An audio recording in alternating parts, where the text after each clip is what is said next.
Hello and welcome to our first game of 4 of this double header here at Moody Park. Joachim Priali, joined here by Luke Lender. We'll be with you all day today for some beautiful Saturday baseball here at Moody Park. Our first game today, the Southside Railers taking on last place in the North, our very own Trenton Capitals. Southside threatening to score here early. 2 runners on, back-to-back base hits off of Caps starter Chris Quartuccio. So, Luke, he has not been settling in well so far. 2 Southside Railers putting a good bat-to-ball skill against Quartuccio's fastball. Yeah, he's just right now struggling to locate that perfectly, such that it's hard to hit, but also in the strike zone. Early on, though, so he could absolutely settle in going forward. Michael Kelly now due up at the plate for the Railers as he watches the first fastball way outside.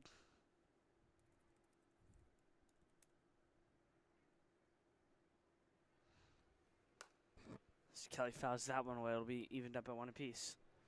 Kelly coming over from Canisius. Haven't seen a lot of Canisius guys yet this summer. Luke, probably, I think, the first one that we've seen so far. Yeah, we get a lot of, when these teams from the other division, Northern Division, come in and play, we get a lot of different looks at guys from different colleges and different backgrounds. It's always a good time to expand our ECCBL knowledge. Kelly fouls another fastball back. Kelly at 239 last year in his freshman year for Canisius and 46 plate appearances, so got a nice little sample size for him over there.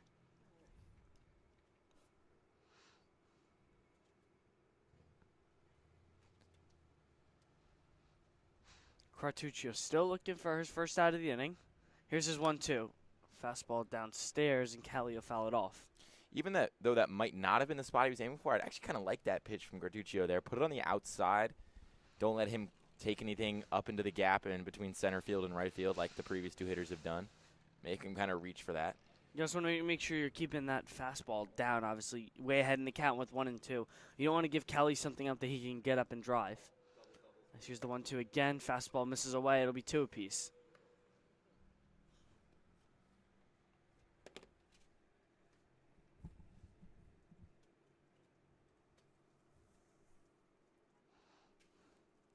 Quartuccio has had his fair share of struggles. He does have 5 walks on the season to only 5 strikeouts as well. As Kelly rips this one into right field. Runner rounding third. He's going to score. That's Raider producing the first Kings run. And the other runners will advance, so it'll be a 1 RBI single for Michael Kelly, and the Railers are on the board 1-0 here early. It was Shane Philman taking third base, so nice base running by him, and the Southside is in business, Luke. Yeah, they're just kind of all over Quartuccio early, entirely because he just can't seem to put enough heat on his fastball to get it by these hitters. They seem to just be timing this up really well. Owen Fischel now due up at the plate for Southside, committed to DeSales University.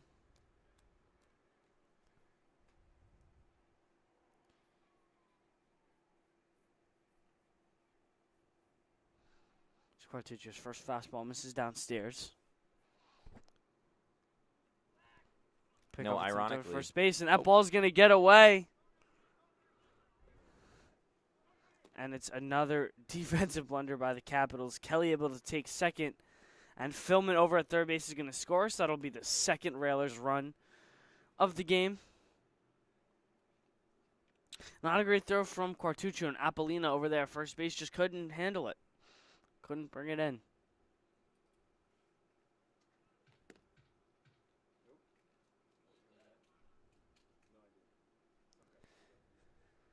Here's the 1-0 from Quartuccio. Fastball just missed upstairs. He's really leaning on that fastball pretty heavily to start things off here. And, again, that's good if it can build your confidence in your location so you can go towards the breaking stuff later in the game. But right now he just can't seem to be able to blow it by any of these guys. Fischel watches the 2-0 fastball for strike 1.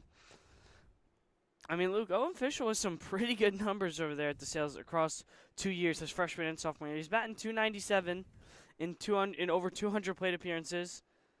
He has almost 50 RBIs and 60 hits, so pretty good player over there for DeSales. He fouls back that Quartuccio fastball.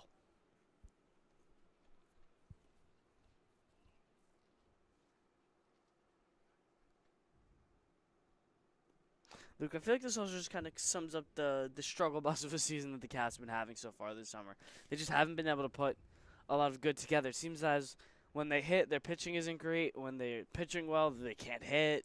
I mean, Yeah, it's been a struggle for them to just put things together so far this year, have that team-wide consistency that usually leads to a lot of winning. And it's kind of been the opposite on the other side. Southside, the Railers have been just really good up and down this year. There's a reason they're undefeated. There's a reason they're leading that Northern Division. And it's because they have the bats and they have the staff. And they do it against good competition out there. They come here facing the last place team in this division, Again, if you're the Caps, 7 innings isn't 9, but it's still a long enough time to where you can't let one bad first inning kind of shake you and rattle you. But I mean, a walk there, he could really use just a big out, a pop out, a double play strike, just something. One out on the board could be really big for Cartuccio moving forward. I'm certain now he's going to have to battle with Jacob Rivera. Another DeSales product in Jake Rivera coming up. I wonder why. It always makes me think, if a school is called DeSales, you'd think they'd be like a really good marketing program. But I guess not. I mean, because if you want to be you want to go to a great school for marketing, I don't think a lot of people say I want to go to DeSales. As here's a bunt, and it's popped out to the catcher, but it was too high up that both the runners were able to get back in plenty of time. So Rivera not able to lay the bunt down. No runners advance, no one gets doubled up. So it is going to be out number 1 for Cartuccio. And you just mentioned that's about the best thing that could happen. Both those runners aren't going to move up. You get the out. They're going to stay right where they want to. Yeah, that was exactly the kind of break that Cartuccio needed. Picks up 1 out. All of a sudden, a double play ball ends the inning. This is when you really should start throwing with more confidence. As this one is not throwing with more confidence as it gets by Simbinos behind the plate.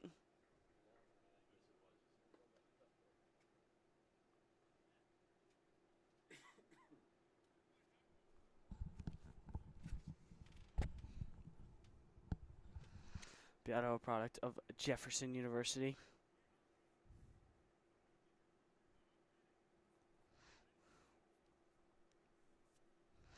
Hit .285 in his freshman year in over 120 plate appearances.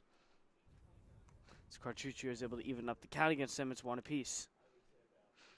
And Luke, these are 2 runs that, if you're the Caps at Cartuccio, you can't let these runs score. You really only want to be down 2. As you haven't even had the opportunity to hit yet, and we know the Caps are not the strongest lineup in the world. And again, that pass ball earlier on in this at-bat is doubly tough because it took away that double play possibility that really could have bailed him out and got him out of this inning.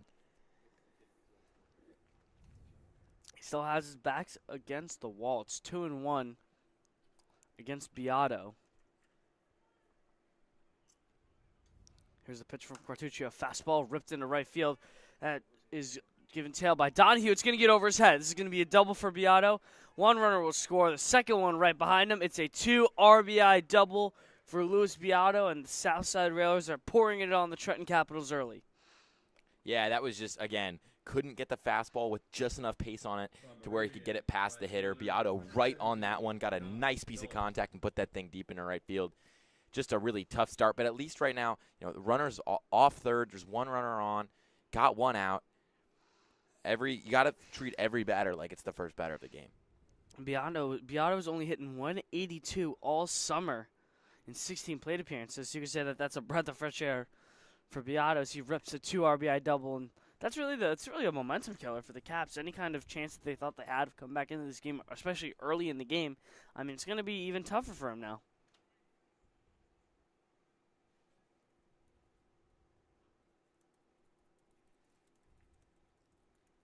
There's John Phillips now up at the plate. For Southside, he grounds this one over to first base. Apollina able to handle it. He'll step on first. That'll be the second out of the inning. Runner and Beato move up over to third.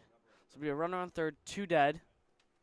And up for the Railers, now comes Braylon Gonzalez. Rocking basically no sleeves. Rolled his sleeves all the way up. Again, that's certainly a look. It's not that hot outside. But sometimes, guys just maybe he's feeling free. His arms are going commando right now. I guess so. Trying to work on that farmer stand today. I mean, it is a beautiful day here at Moody Park. So beautiful. In fact, we got the windows out, not even open. Took them out. And I mean, it'll probably get too hot for this later on, but at least in the morning, I'm not complaining at all. I think it's lovely. Definitely not. Gonzalez went 0 for 9 in his at-bats at Binghamton. He chops this one over to short, handled, and over to make the play is Drumbowski. So Quartuccio surrenders 4 runs in his first inning of work. Southside poured it on early, highlighted by a 2 RBI double by Luis Beato. Headed to the bottom half, Caps due up, trying to dig into this lead. We'll be right back with you here from Moody Park. Hi, my name is Dr. Philip Glassner. I'm a hip and knee replacement specialist at Mid-Jersey Orthopedics. We're a multi-specialty orthopedic practice with offices in Flemington, Bridgewater, and Washington, New Jersey.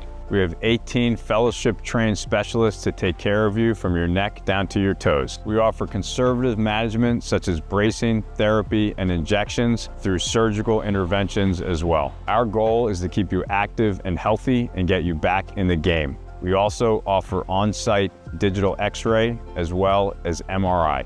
We have evening and Saturday morning office hours to assist with convenient appointment times, as well as having walk-in appointments available. Call us or visit our website at midjerseyorthopedics.com so we can help you to live life better.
As we get set to go here on the bottom of the first, Chase Walker is going to toe the rubber for Southside, committed to East Stroudsburg.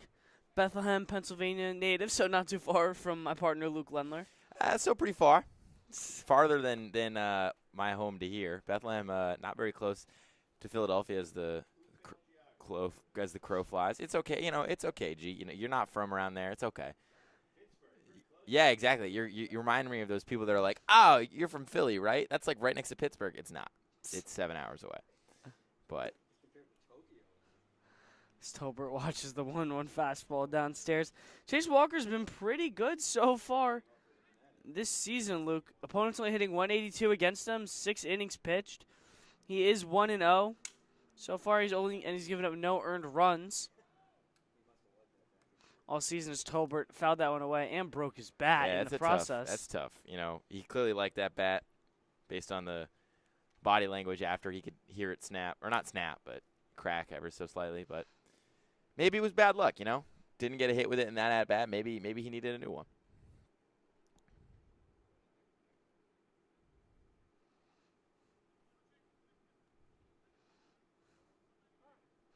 Tolbert hitting a scorching .444 on the season for the Caps in 22 plate appearances. By far one of their best hitters. As Walker needs a reset before his 2-2 delivery.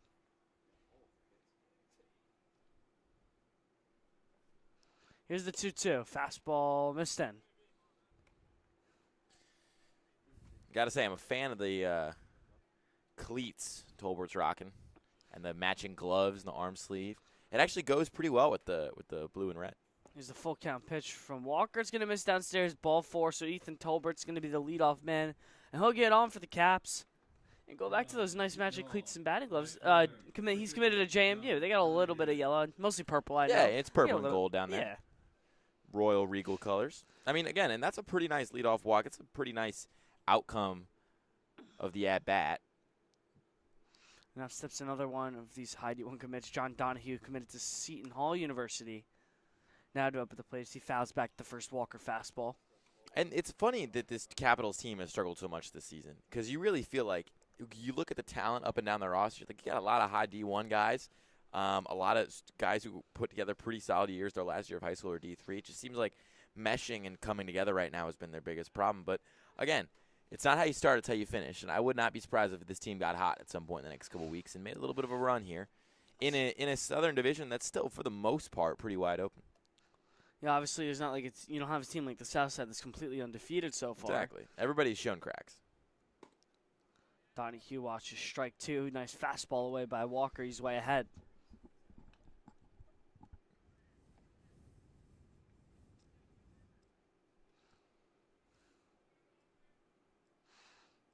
Tolbert gonna run on this pitch as Walker clanks Donahue in the back. It's not what you want when you're up 0-2 on a hitter. You throw the breaking ball trying to go front door. He just clanked the back of the hitter. So Chase Walker now is going to have to deal with some early little turbulence here as he's got first and second, nobody out. And, Walker stands tall up there. He looks pretty intimidating on that mound. But it seems like as of so far, the Caps hitters have not looked very scared of what he can offer, mostly because he can't find the zone. As Carl Wistman will now step up from Immaculata University. He's batting 427 plate appearances. So, yeah, Luke, it is kind of a head-scratcher where you look at Tolbert, a guy who's hitting 400, Wistman's hitting 400, and Donahue's hitting almost 300. 3 guys that are doing pretty well this summer, and it makes you get your head kind of scratch where if you have that kind of production of your top 3 guys in the lineup, why are they playing so poorly? Again, it's just kind of stringing those at-bats together. It's having those come in sequence in big moments. Hitting well with runners in scoring position. Just these are all things that have kind of been a source of struggle so far for the Capitals this year, but all things that usually regress to the mean as the season goes on. Walker way ahead on Wistman. It's 0-2. Wistman pops this one up. It's going to head out of play over to where we have those Tuesday night basketball runs over there in the corner. You better watch out. One of these days I might just go there before a game. I think it's a smart plan. Get I'll some go buckets. With you. Yeah? You think you can hang over there? Oh, 100%. I didn't know. We were the CYO basketball champs back in the day. Okay. Maybe I treated you too harshly in my head. Maybe I might need to owe you an apology in my head. Okay, it's all good. Walker checks twice on Tolbert over at second. Long stairs. Tolbert's going to run. Third out of third base. Not in time. Tolbert swipes back. He's going to get by the third baseman. Tolbert trying to steal for 4. And Ethan Tolbert gets not 1 but 2 bases on the defensive crumble by Southside. It's going to be the first Capitals run on the day. Raider couldn't corral in the official throw. So the Caps are going to score early without even getting it out on the board. It's now 4-1. And they now have a runner at third in Donahue as well. Walker's still trying to work on Wistman at the plate. It's 1-2. Misses in with that fastball. Count evens back up at 2-2. So the first earned run that Walker has given up all season. As Tolbert plates it. Wistman pops this one up into left center field. Runner will tag. It's Rivera on the throw. And it's not a good one. Donahue's going to tag and take in the second run for the Caps as they have cut the lead quickly in half. It's only 4-2. We talk about stringing hits together and stringing pieces right there. Not a big hit at all right there, Luke, but able to string together 2 big runs right there after looking demoralized in the first inning. And listen, 2 runs on the board now with just 1 gone. That's the kind of power and ability we were talking about from the top of that lineup. They're showing it so far today. And, again, it's a short game. You can't wait, So jumping out, getting down 4-0 to start this game, but then coming back with 2 quick runs, that's kind of how you respond. You don't get punched in the mouth and take it. They punched right back. Jaden Shin now due up for the Caps, hitting .260 on the season. Over from Cornell. Beautiful part of the country up there, Ithaca, New York. As he rips this one. Very long, but foul. Playing at Yankee Stadium, and the foul pole is about 5 feet to the right. I think that's a home run.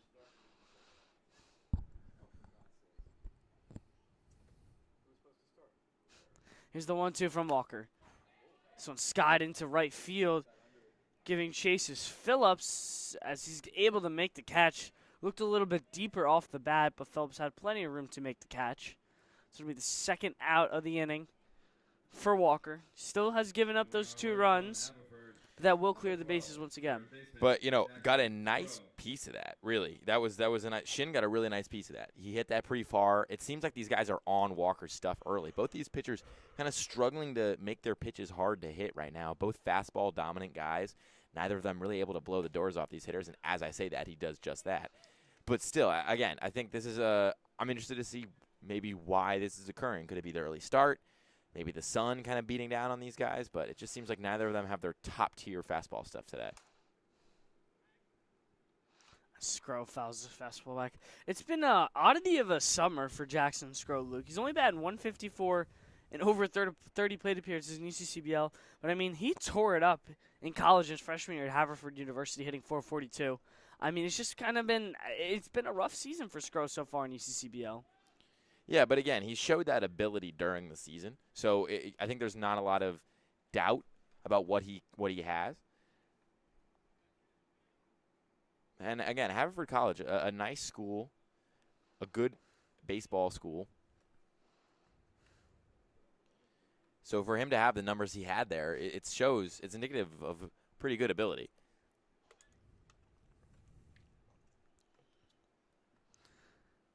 2-2 pitch from Walker, roped into right center field, and right after I said it, Skro's got a double. It'll be a stand-up double for Jackson Skro. Chase Walker's just going to have to keep working harder this inning. Caps are rolling in the hits now.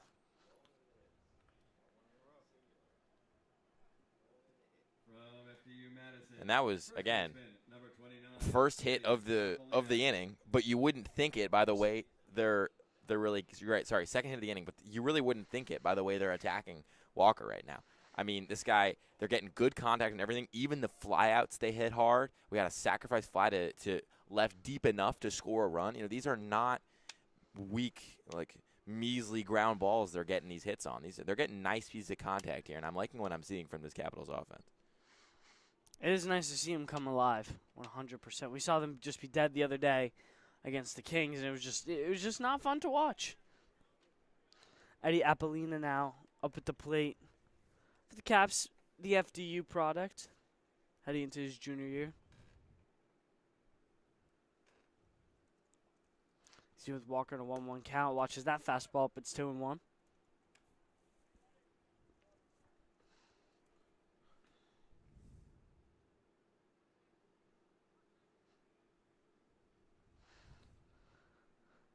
I believe not only 2 RBIs on the summer. He's going to be looking for his third there with Skro trended over at second as he watches that fastball hit the corner. It's 2-2. That was a nice pitch, probably Walker's best pitch of the day. That was far enough out where Apolina looked like he was never have swung at that. He was not committed to the outside pitch at all. Still was able to kind of paint that corner.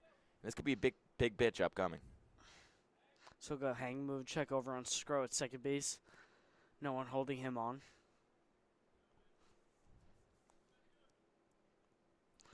2-2 count, 2 dead in the bottom of the first.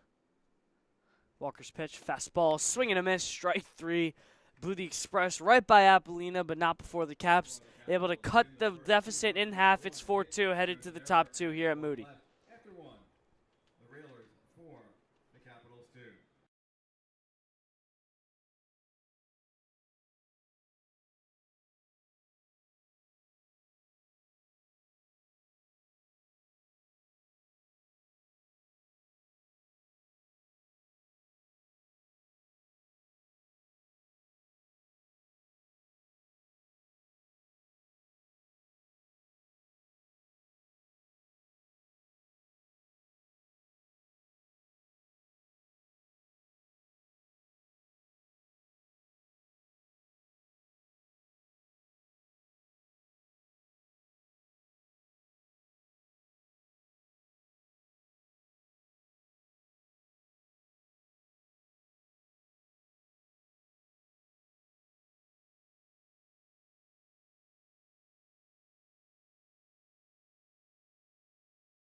Number 6, shortstop, Bryce Blong.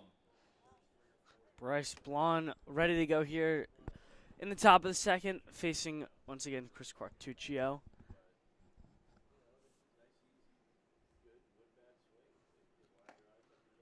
There's a nice looking breaking ball there from Quartuccio, something we didn't see in the first inning.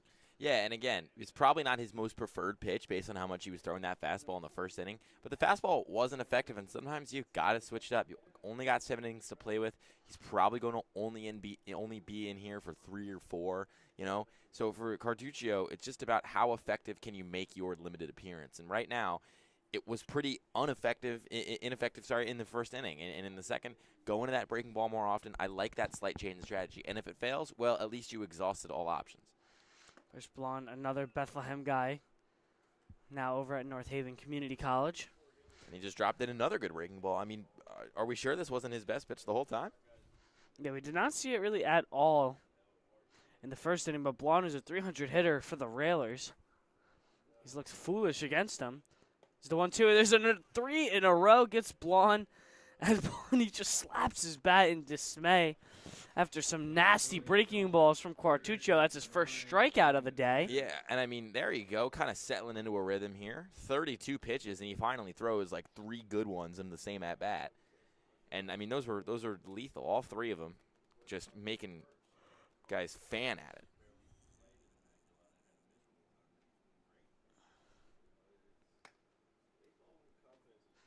As the lineup now flips over, it's Braden Rader once again up at the plate. He's 1 for 1 on the day as the first 2 men, both for the Railers, got hits off of Quartuccio. As he falls behind Rader 2-0.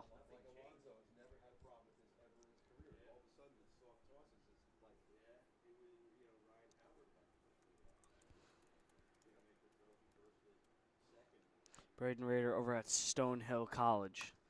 He rips this one into center field. Right at him, though, is Murator. 1-2. Nice, easy catch, a can of corn. As Quartuccio's rolling out in this second inning, he's got 2 quick outs.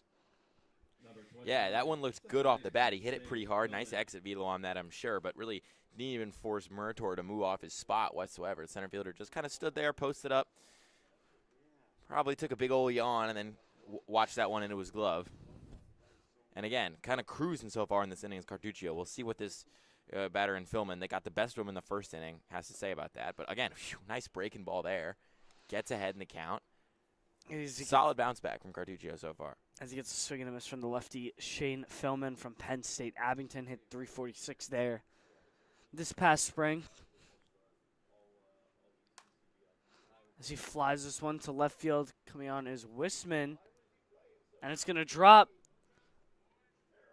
Just kind of dropped in no man's land. I thought Wisman could have ran a little bit harder, in all honesty. Luke kind of slowed down. Yeah, it was tough for both those guys. I mean, Wisman was pretty far back and over to the right.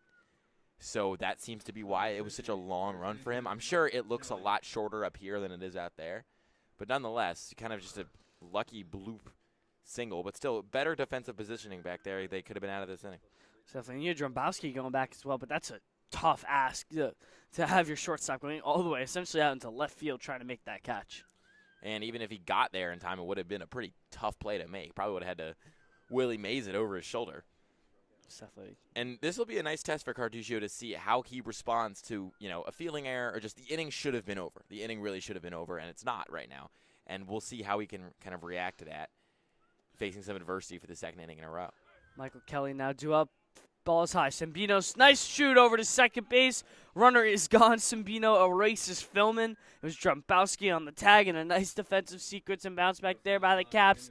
They hold the Railers scoreless in the top of the second, and we're headed to the bottom half. And what a nice throw by Zambinos. That was a really good piece of fielding to make up for the error earlier on, and a nice recovery by Quartuccio. Good inning for the pitcher. ECCBL is sponsored in part by Northfield Bank, proudly serving local communities since 1887 with branch locations across Mercer and Hunterdon counties.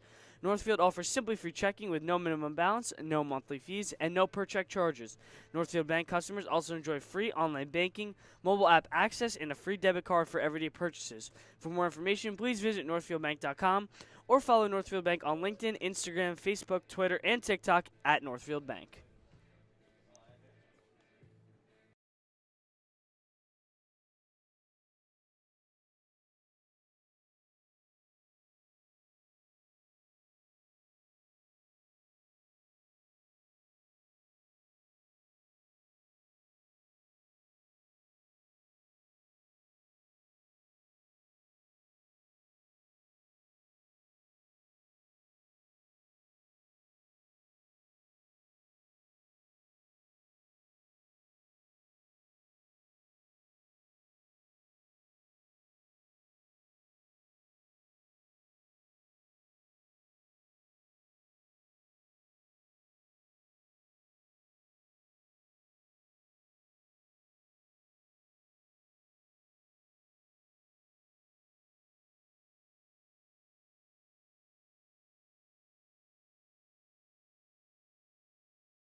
41, Jake Knapp. Jake Knapp ready to go here to get the bottom of the second going. Trenton still trying to dig into this Railers lead, as they scored 4 in the top of the first. As Knapp watches the first Walker fastball outside. Yeah, look, I know we talked a little bit about the Quartuccio struggles, but Chase Walker didn't really have a great first inning of work either. Yeah, and for a guy who'd been so dominant heading into this start, you'd expect that. But then again, long bus ride this morning, probably had to get up a lot earlier than usual. He comes here, he's facing a new lineup, new field, new mound, all that kind of stuff.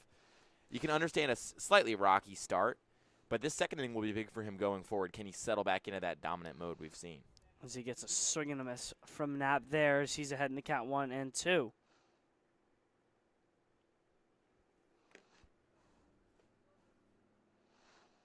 Knapp hitting only 158 on the summer. As there's a swing and a miss, he fans at the fastball. Strike 3.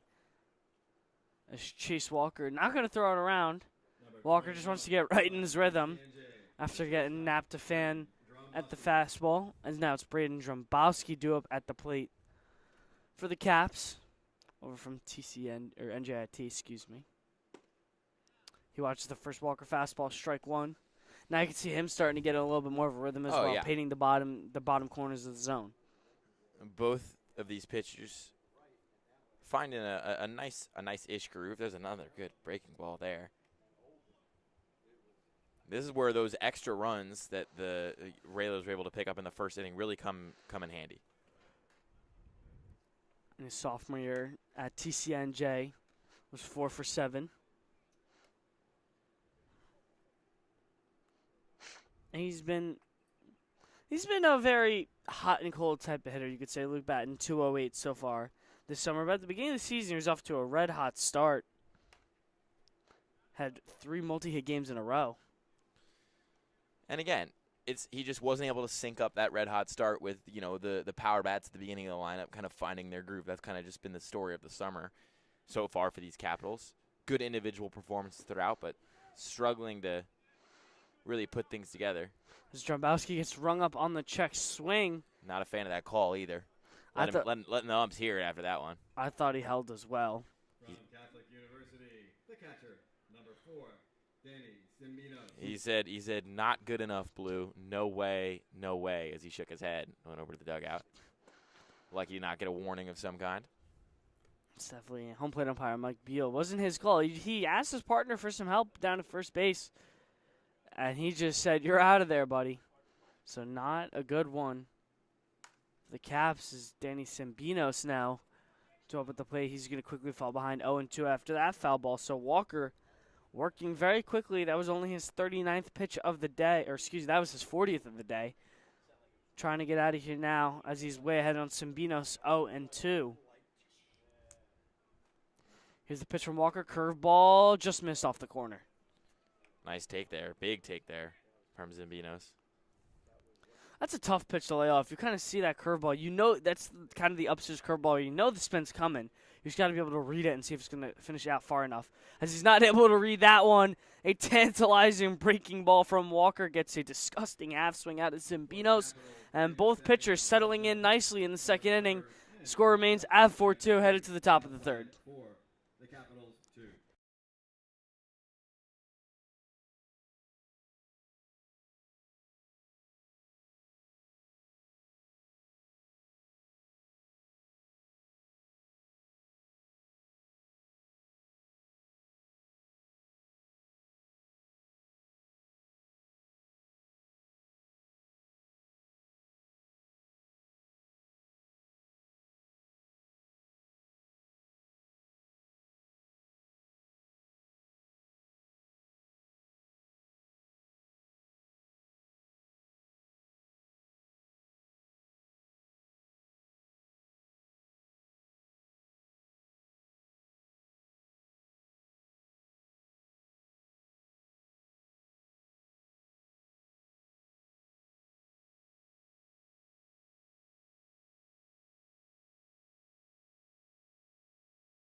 Mike Kelly ready to go here. As he was up at the plate in the second inning, but after a nice throw by Danny Zimbinos behind the plate, he was cut short of his at-bat, so he's ready to be the leadoff man now for the Railers. And we'll see if Zambito and Cartuccio, rather, could continue that strong second inning. Both, like you mentioned, both of those pitchers kind of settled in the second. But in the third, as they both find their way, back to these lineups again, their stuff is going to be tested. Cartuccio's falling behind Kelly 2-0 after two fastballs that missed away to the left-handed hitter. Here's the pitch, swing and a miss by Kelly right over the top of that fastball.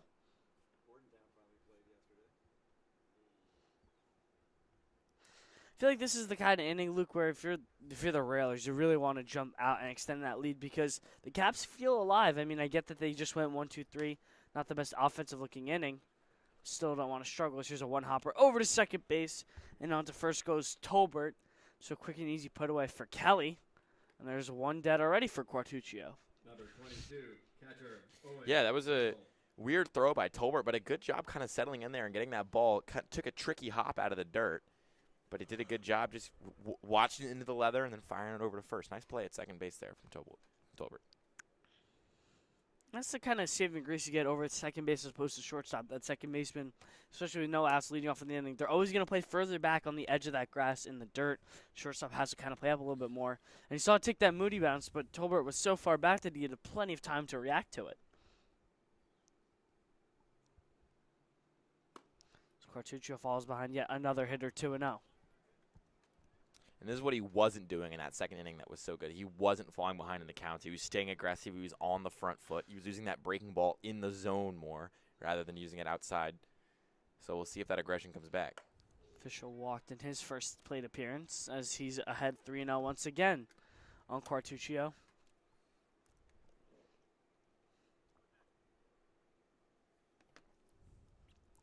So here's the 3-0. Fastball missed away, ball four. So a four-pitch walk from Cartuccio puts Fischel on over at first base, and the Railers now have a one-out base runner. Number 44, left fielder Jake Rivera. And we'll see how Cartuccio kind of responds to that. Kind of his first big weakness shown since that first inning. But a hard ground ball that luckily for him turned into an out. Four-pitch walk. But a nice pitch there to get going in this at-bat. Jake Rivera now due up at the plate for the Railers. He's 0 for 1 on the day.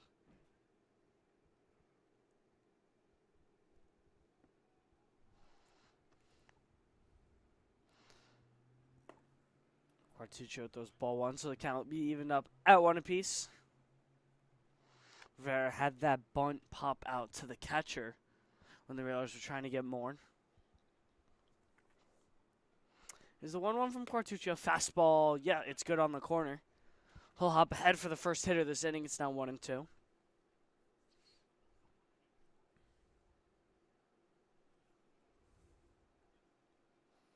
Cartuccio looking for an escape hatch here. Here's the 1-2. Fastball misses down. Nice block by Zimbinos behind the plate, not allowing that runner to advance. And Zimbinos defensively has looked really good. He had that absolute cannon of a throw just last inning, and he's been a brick wall today. Again, he had that one wild pitch where Cartuccio spiked it in front of the plate, but apart from that, he's been pretty sound behind the plate. As that fastball runs in too far in on Rivera. It's now full 3-2. I feel like this is where, Luke, I'm expecting the breaking ball. I really think that that's the pitch that Cartuccio should be going with here. Yeah, that's been his out pitch so far. But this is a big moment here.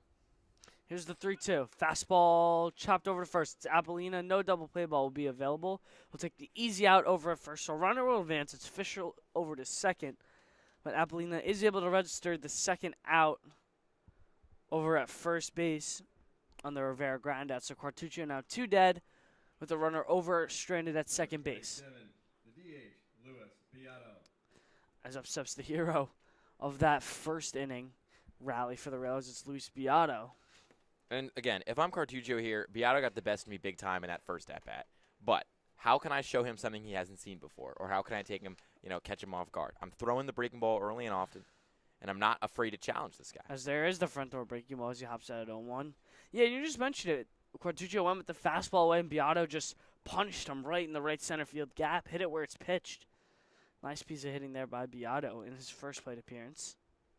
Here's the 0-1 from Cartuccio. Front door breaking ball gets a nice, ugly swing and a miss from Beato. He's way ahead, 0-2. And now he's chasing that breaking ball. I would go fastball outside here.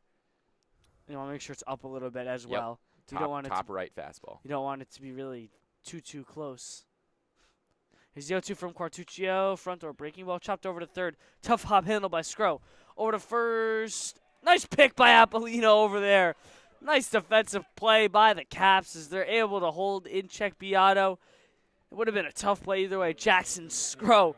Nice backhanded catch, and Apollino digs out the low throw. Caps hold on to another 0 as they're headed back up to the plate. Bottom 3 here coming up at Moody.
Good.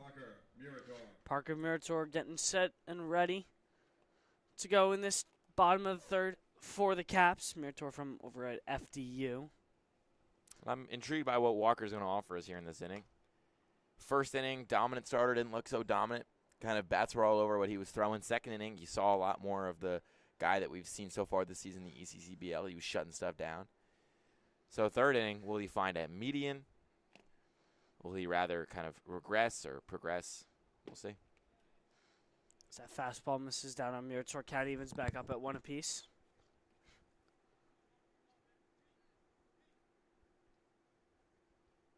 Murator hitting only .77 on the summer so far in 16 plate appearances, so obviously not off to the greatest start in the world for Parker Murator. He's behind on Walker. 1 and 2. Here's the pitch. Curveball fouled back. And shaking our camera for the first time. First camera shake of the day. Murator is battling hard. I like what I'm seeing. You know, he's 10th out of 10 in the lineup. So, you know, that's a sign of a lot more than just his abilities. But he's doing a good job battling against a strong starter here. Fouls back yet another curveball as he gives a grin over to the dugout, cheering him on in this tough fought at bat so far.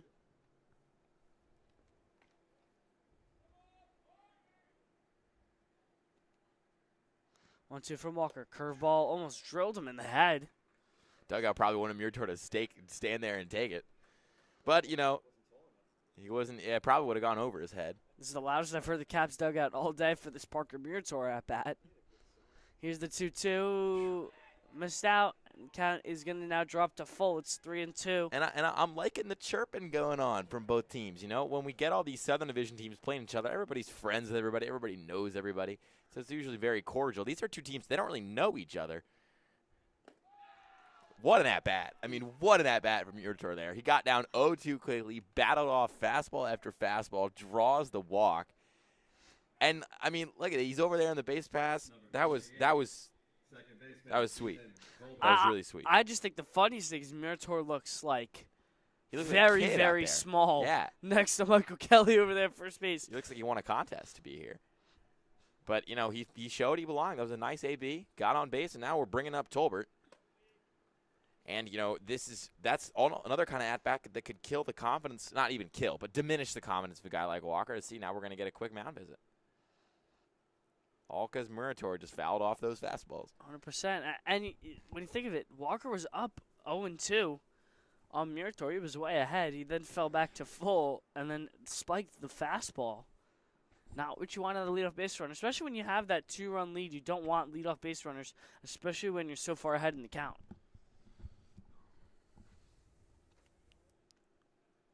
Tolbert walked in his first plate appearances, and then I guess you can call him the Flash, the way he ran around the bases Yeah, no kidding. in his first time around him.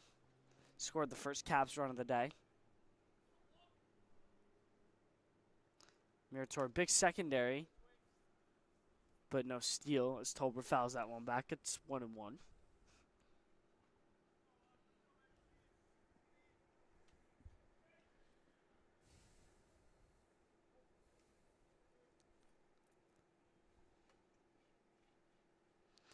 Tolbert hit 296 his senior year at Morristown. He pops another one foul. And, I mean, man, Murator was flying over there. I mean, the little man, you got to think he's got to have some wheels. Yeah, at if his you're size. gonna be good at anything at his size, you got to be good at stealing bases. And listen, I mean, he got there quickly. They were trying to set up a hit and run. I wouldn't hate him going again.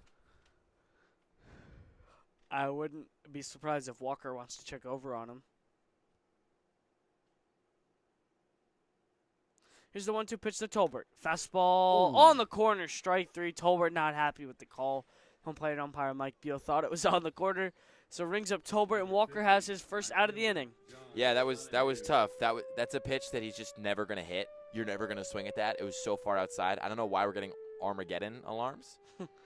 I don't know if the Is this nuke the is about to doomsday? drop on Yeah, us. is It this could the be. doomsday? Runner goes though. Oh, another foul ball. Pure Mortar. I mean, he's giving him a hard 90 over there though. You gotta love it. I mean, he's a gritty. You could tell he's a locker room guy. Everybody loves him. You could tell he's definitely a Capitals team fan. From the way that they yeah. were cheering him on in that at bat from the dugout, you could tell he's definitely one of the best team guys on that team. This is the 0-1 from Walker. Murator won't go. Donahue bunts it. That might have been a bunt home run, though, how high that ball went. I mean, I like that idea, though. That's the one thing. Murator's fast. Nobody saw it coming. If he could have just laid that down a little bit better, would have been a really nice kind of scrappy, ratty, good idea. But unfortunately fouled it back, and now he's got to shorten up just like Murator did 2 batters ago. Donahue behind on Walker. 0-2 as Walker wants to check over on Murator at first base.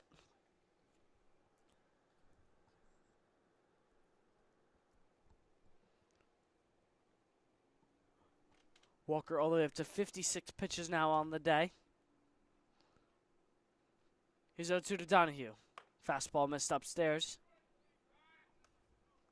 Donahue did not even, he wasn't even phased by that fastball. We see a lot of the pitchers in ECCBL, Luke, when they throw that fastball up, you just get these hitters taking these awful swings, just taking hacks underneath them. But Donahue was unfazed by the upstairs gasp from Walker.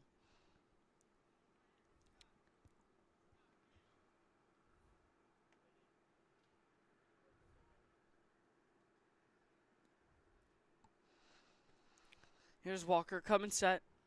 He's going to check over Murator again, trying to keep him really close.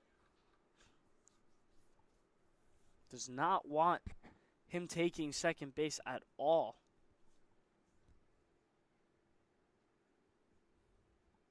Here's the 1-2 from Walker. Swing and a miss, strike three. Donahue fans at that curveball. As a nice-looking breaking ball from Walker registers his second out of the inning. Yeah, it kind of felt like, I mean, that great at-bat from Murator kind of woke Walker up. That was an important pivot point for him, and so far, since that, he's really locked in. He's thrown back-to-back strikeouts, one looking, one swinging. And he seems to be settling into that form that we've seen all year.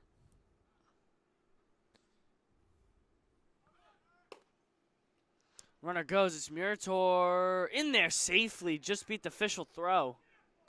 Yeah, that was a good slide by Murator. I don't think he had that throw beaten on the fly, but he got around the tag with a nice slide. And, you know, he dirtied up that uniform, but it's a sign of fighting hard on those base paths and doing exactly what the Caps need to do to pull off the upset today. 100% upsets Carl Wisman. The pitch on the throwdown was ball 1. But after the foul ball, it'll be evened up at 1 apiece. Caps still trying to dig into this lead. Still trail by 2. If Wisman's able to score, Murator, they'll only be down 1. Railers have not scored since the first inning. They got all 4 in that one. As Wisman fouls another ball back, it's now 1-2.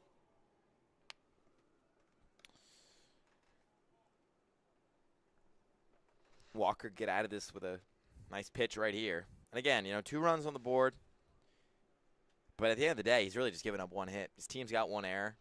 For the most part, hasn't been the worst start. We've just seen so much better from him this season that it feels like a disaster. Uh-oh. He gets Murator with the hang move, throw over to third, and an easy tag by Braden Rader over there at third base. So Walker doesn't have to deal with Wisman at the plate. He gets the 3rd out of Murator on the bases. Another 0 for Chase Walker. Gets Southside out of a jam. Caps back up, ready to go in the field. Believe it's going to be a new pitcher coming up for the Trenton Capitals in the top of the 4th.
For the Capitals, from Alvernia, number 8, James Muller.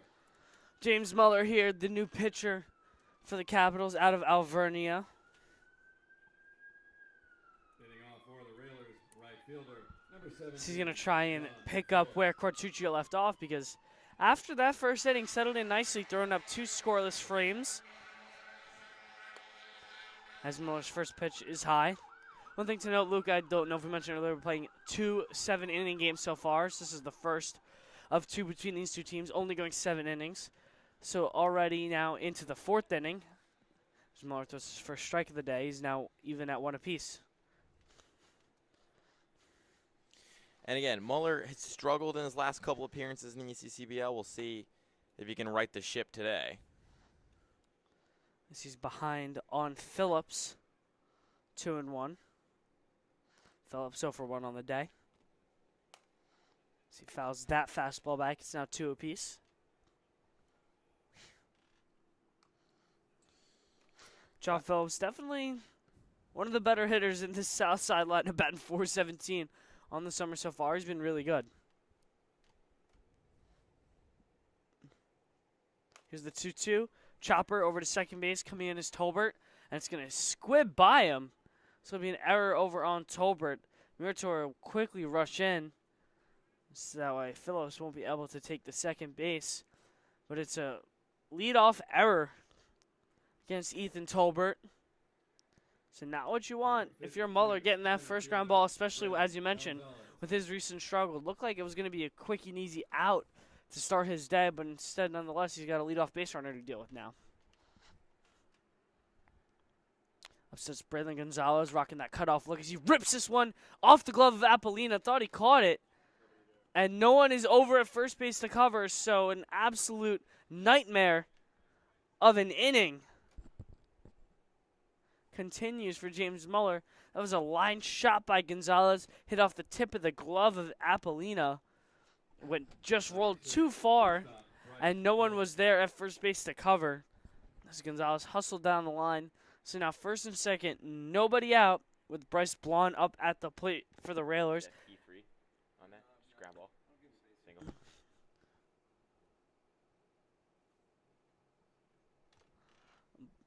Blond for one of the day. Shows hands early. Nice bunt over to third base. In comes Scro.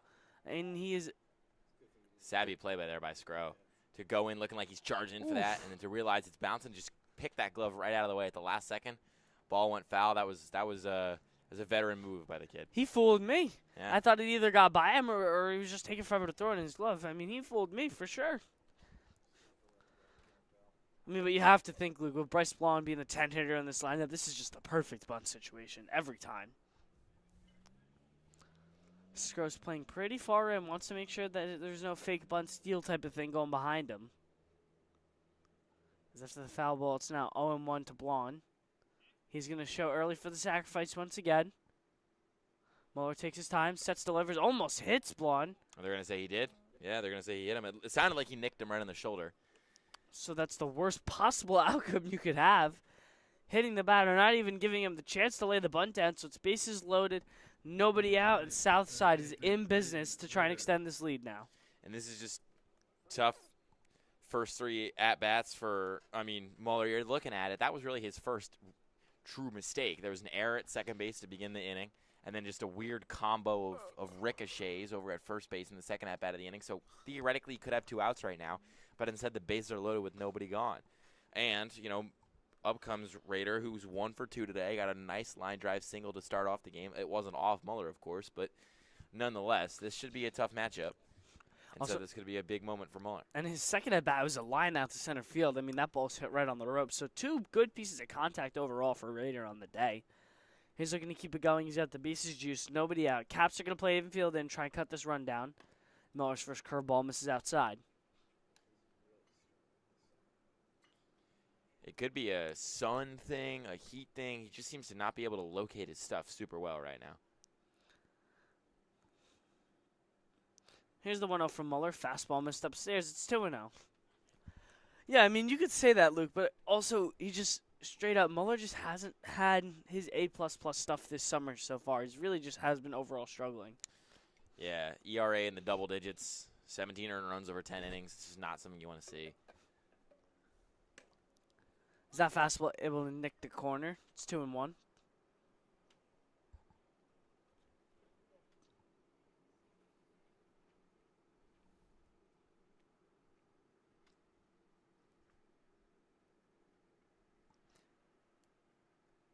Here's the 2-1 from Muller. Fastball way outside, 3-1, and this is where you do not want to walk this hitter here. Can't give up this free run. Got to give him somebody to hit here. Got to hope you luck into a double play, a force out at home, something of the sort.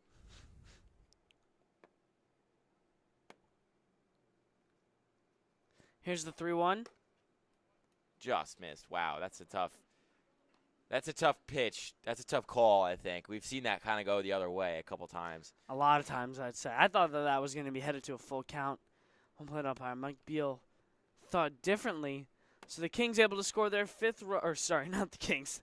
Southside Railers able to score their 5th run on the day via the walk. They still have the merry-go-round going. It's bases loaded, nobody out, and a mound visit coming up for the Caps. Important conversation right now with Muller. Just tell him, listen, these bases are loaded, but there's nothing we can do about that now. If these guys are on base, that's okay. So throw your stuff, be confident in what you have, and we could end these bases. We could get out of this inning again. Force out at every base, ground ball. Let your defense help you out. You got to understand his second base. They've committed a couple errors so far this inning, but still, let your defense help you out. These guys are on your team. I mean, for the Caps, what you really want to happen is you kind of want to have that double play ball. I get they're playing in, but if you somehow get some sort of double play ball and only give up one more run, and it's 6-2, that's doable. I mean, Caps can score 4 runs. We've seen that their offense has definitely been better today. Yet they've only scored 2, but it was only in 1 inning. But I just feel like overall their approaches have looked a lot better at the plate. I concur. I think they've definitely looked more connected, more fluid so far in this one. But that's just, again, it just seems like Muller cannot locate his fastball right now. Doesn't seem to see that. It doesn't seem to, I don't know, doesn't have that breaking ball stuff that perhaps some of his peers do. Or he should be going to it right now, but there's a nice pitch right there. This evens up the count at 1-1 on Shane Feldman up at the plate. Once again, the Penn State Abington Star. From Whitehall, Pennsylvania. Not sure where that is. I actually, name sounds really familiar, but I don't think I could point it out to you on a map. As here's a skipped ball down in the dirt. Gonzalez will take home on the passed ball. And it'll be 6-2 Railers as the merry-go-round and the nightmare of the first inning continues for Muller.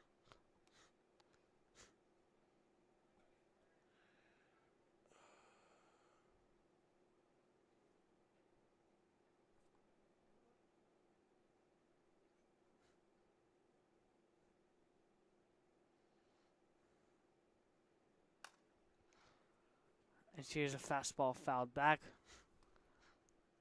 by Feldman. It's now even at 2 apiece. Muller still does not have an out yet in this inning in the bottom of the 4th. We're kind of starting to see the Railers flex their muscles a little bit. Just getting lucky here, but also it's this plate discipline, and there you go. This is a rip into right center field. This is going to be a long single for Feldman. But nonetheless, at that, a long singles plates 2 more runs, and the Railers have just blown this game wide open. It's now 8-2 Southside. Number 50, first baseman, Mike Kelly. Luke, I mean, you could just see, like, this is why this team is undefeated so far. They, even though at some points in this game they didn't have the big hits, they're just taking advantage of poor pitching and poor defense. And then when they need that hit to try and blow this game open, they get it. Yeah, that was just good timing. Again, situational hitting, a strength of this team, and that's one of the biggest keys to winning is hitting well with runners in scoring position, having plate discipline, and we're seeing what makes the Railers so good. Muller threw a nice curveball, 1-0. It's now even at 1 apiece. Here's the 1-1 pitch for him. Fastball missed downstairs. Mike Beal not a fan of that pitch of Muller.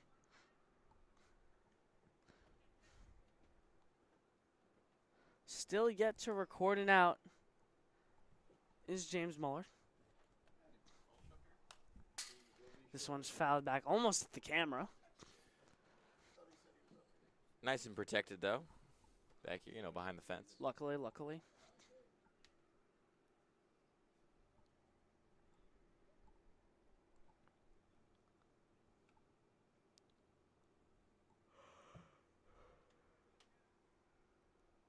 Here comes the 2-2 from Muller. Curveball missed downstairs. It's now full 3-2. Just a tough inning of work for Muller. Just still yet to record an out, and he's been working for a long time now. He could use one of those pop-outs, bunt pop-outs that, bailed out pitchers earlier in this one. That would be big. He's already up to 24 pitches on the day. He's given up 3 earned runs. We had the error over there by Tolbert's leadoff the inning, so 3 earned runs he's given up. Here's the full count pitch by Muller, and it's fouled back by Kelly.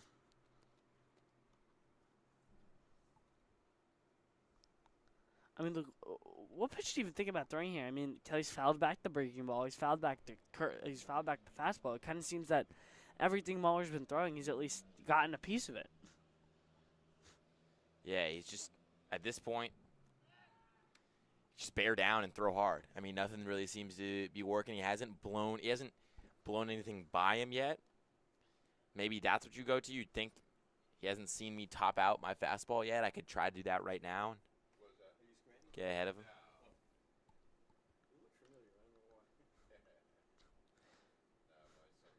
Muller wants to check over at the runner on first base once again. Actually made it a close play. Filming him, I don't think he would have gotten picked up, but he was close.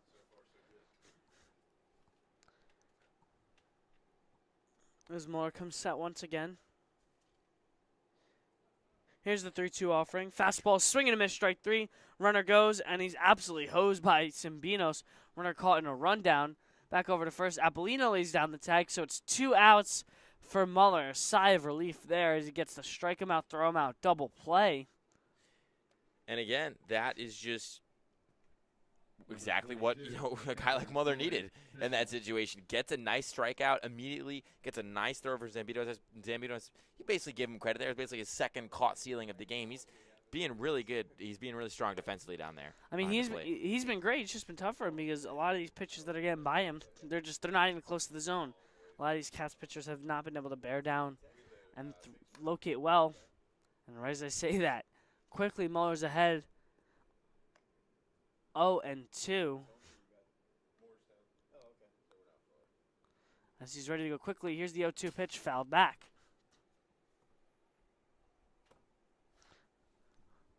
Official is still overall in the day so far. As he rips this one into shallow right field, just falling fast. Nice But play. coming on is Donahue to make the catch. So after giving up another 4 spot in another inning, Muller's finally able to work out of it. It's now 8-2 Railers. They have a commanding lead over the Capitals here. We're going to try and dig into this lead in the bottom of the 4th here at Moody Park. And none left after 3.5. Southside 8, the Capitals 2. Hi, my name is Dr. Philip Glassner. I'm a hip and knee replacement specialist at Mid-Jersey Orthopedics. We're a multi-specialty orthopedic practice with offices in Flemington, Bridgewater, and Washington, New Jersey.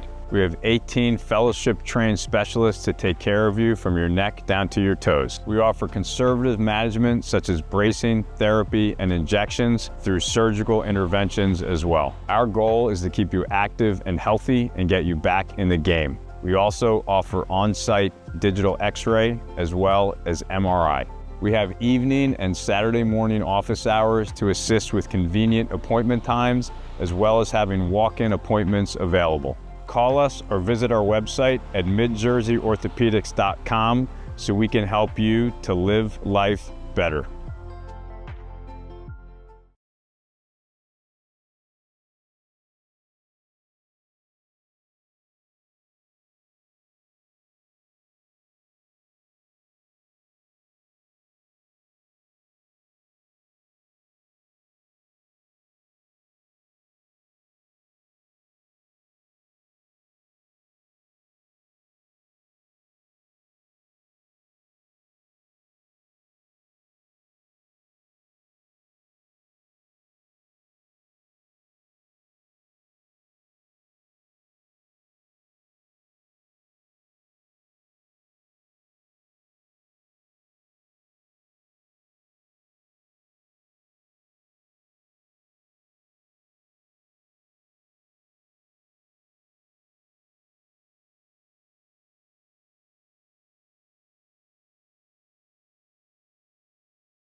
Wisman. Carl Wisman due up at the plate for the Caps. Once again, another time where he was due up at the plate. Runner was tagged out, and Murator over at third base. Walker ready to go as his first pitch fastball misses upstairs. Yeah, Walker's still chugging along here. 62 pitches in this one, but only through 3 innings, trying to get through 4. If you can maybe even get you through 5 one of these doubleheaders, suddenly you're looking at 2 innings that a relief pitcher can pick up, and bang, you save a couple arms. Especially with the lead they have and how reliable Walker's been all season. As Wisman fouled that one way foul.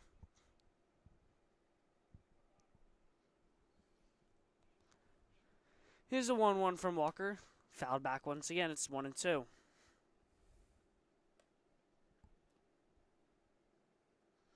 Wisman still 0 for 0 on the day.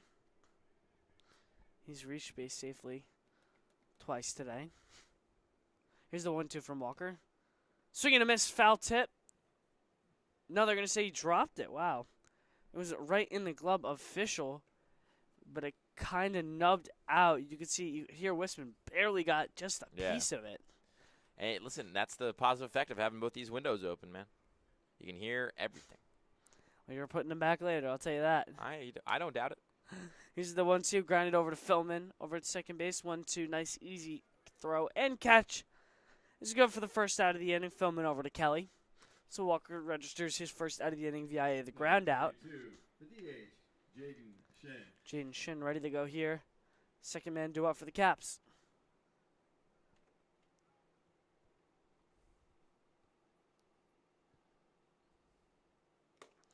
Swing and a miss. Shin won it all that one. He got a nice, again, his first at-bat, he flew out to deep right field, and he was getting some nice pieces of contact off of Walker. There, I think he got a little too trigger happy. There's a nice rope, but it's foul over to the pull side. So Shin dug himself a hole now. He's behind 0-2 on the day. And you can tell the mechanics look pretty good with Shin's swing. I mean, this guy, he plays at Cornell. He's the D1, mid-major. So you know, you're not stunned that he's got these good mechanics, but you just feel like the hit's got to come sooner rather than later. See who watches the 0-2 fastball upstairs. I mean, also being at Cornell, you know, he's got to be a pretty smart kid. I mean, I know it's like a somewhat okay school. You know what I mean? Yeah, no, it's great. And it's also a really nice part of the country. I've been up there a lot. And there's a lot to like about Cornell University. Nice hit. See, rips this one into right field. Chasing room, giving Oh, back. what And he's going to overrun it just barely. He's Phillips over in right field. Shin's going to slide in safely into second base. So it's a one-out double for Jaden Shin. I'm going to be so honest. I thought Phillips caught that. I did really too. did. It looked like it might have been close or in his glove. Probably just going to get a double there as Shin. So we won't harm Phillips for what could have been an error. Could have gone either way. But And Scrow now up at the plate, who had a line drive single his last at-bat. Caps still trying to dig in. They're now down 6 runs.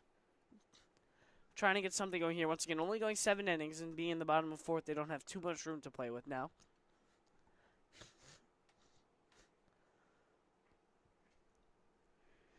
Walker's 0-1 pitch. Just missed upstairs. Back even at 1 apiece.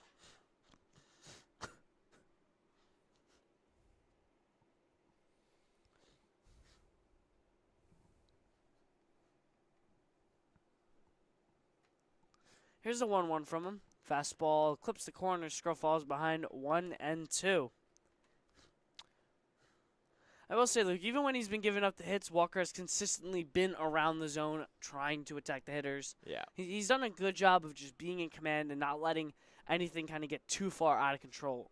he's challenging these guys for sure, and that's good. Here's the 1-2. Curveball, swing and a miss. Strike 3 on the hook. Scrow goes down, fanning at the curveball. Yeah, we're really starting to see the Chase Walker that we kind of expected to see today. He's really settled in nicely over these last few innings. The occasional hard contact given up, but for the most part, I mean, he's looked on it. Again, like you mentioned, even when he's given up the hard contact, he's pounding the zone. He's attacking these hitters. He's keeping this game moving.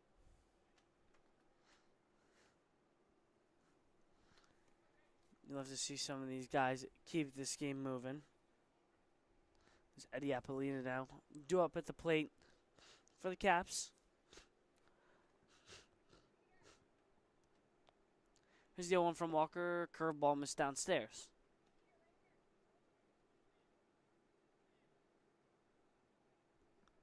Apolina 0 for 1 on the day. He also has a walk.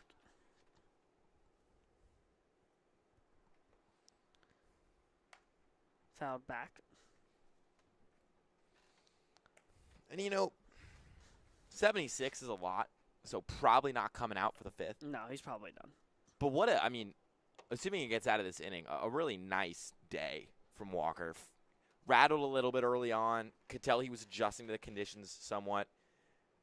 But his ability to settle in and grit his teeth through this Is that one? so far has been very impressive. Is that one almost hit Apollina in the head? Shin kind of took advantage of the chaos, moved on over to third base, so that you have a 2-out base runner all the way over at third base, staying 90 feet away from home plate, and an RBI opportunity for Apollina.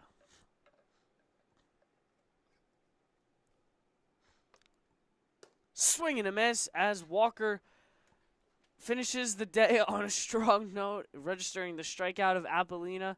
He's going to go 4 innings of 2 earned runs, once again, assuming he's not coming out. But with the high pitch count, we should be seeing a new pitcher for Southside. Capitals trying to hold Southside intact. They're still trailing by 6. Nina 0 here coming up in the top of the 5th.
Jake Rivera ready to get set here, top of the 5th. Railers trying to add on to their 8-2 lead. James Muller ready to go for his second inning of work.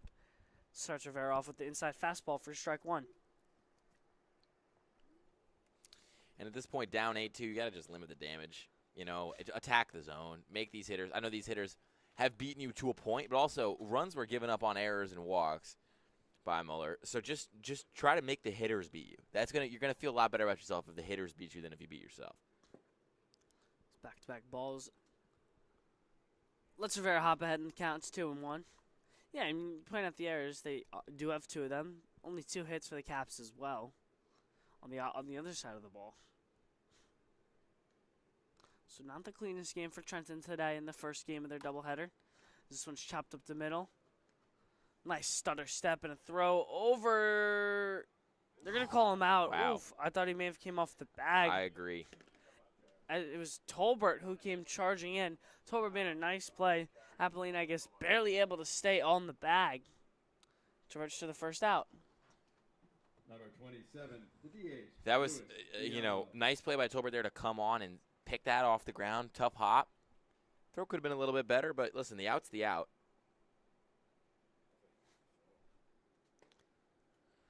First curveball misses downstairs on Beato.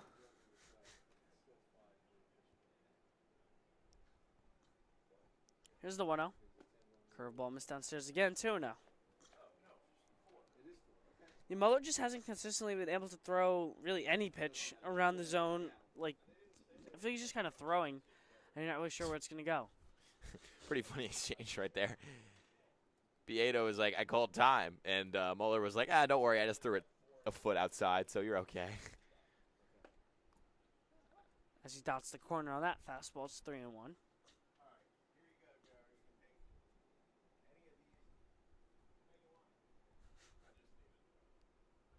Here's the 3-1 pitch from Muller. Runs too far inside on Beato. It's ball 4. So he'll advance down over there to first base. We'll say that we do indeed have the mercy roll for those 7 inning games. So it is, from what we believe, 10 after 5. 10 after 4. 10 after 10 4. after 4, excuse me. 5. I'm just kidding. I was deceived, bamboozled, and run amok. You're good. Still nowhere near there yet. The Railers need 4 more runs. As Muller's finally able to get a quick out in Phillips, who's now 0 for 3 on the day after that line out. Muller has 2 dead. Center fielder, Braylon Gonzalez. Braylon Gonzalez, the cutoff menace, coming back up to the plate. It doesn't even look like he cut him. He just rolls them inside his jersey. That's pretty impressive dedication. He's probably got to keep adjusting those throughout the game. Whoa. As that one goes over the head of Gonzalez. Beato able to take second on the wild pitch.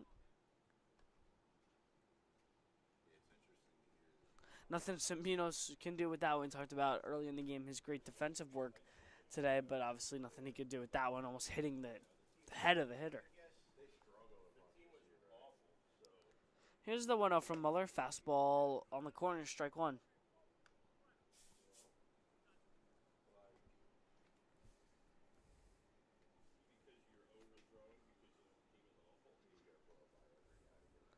Beato, big lead over there at second base as Muller misses outside with the fastball.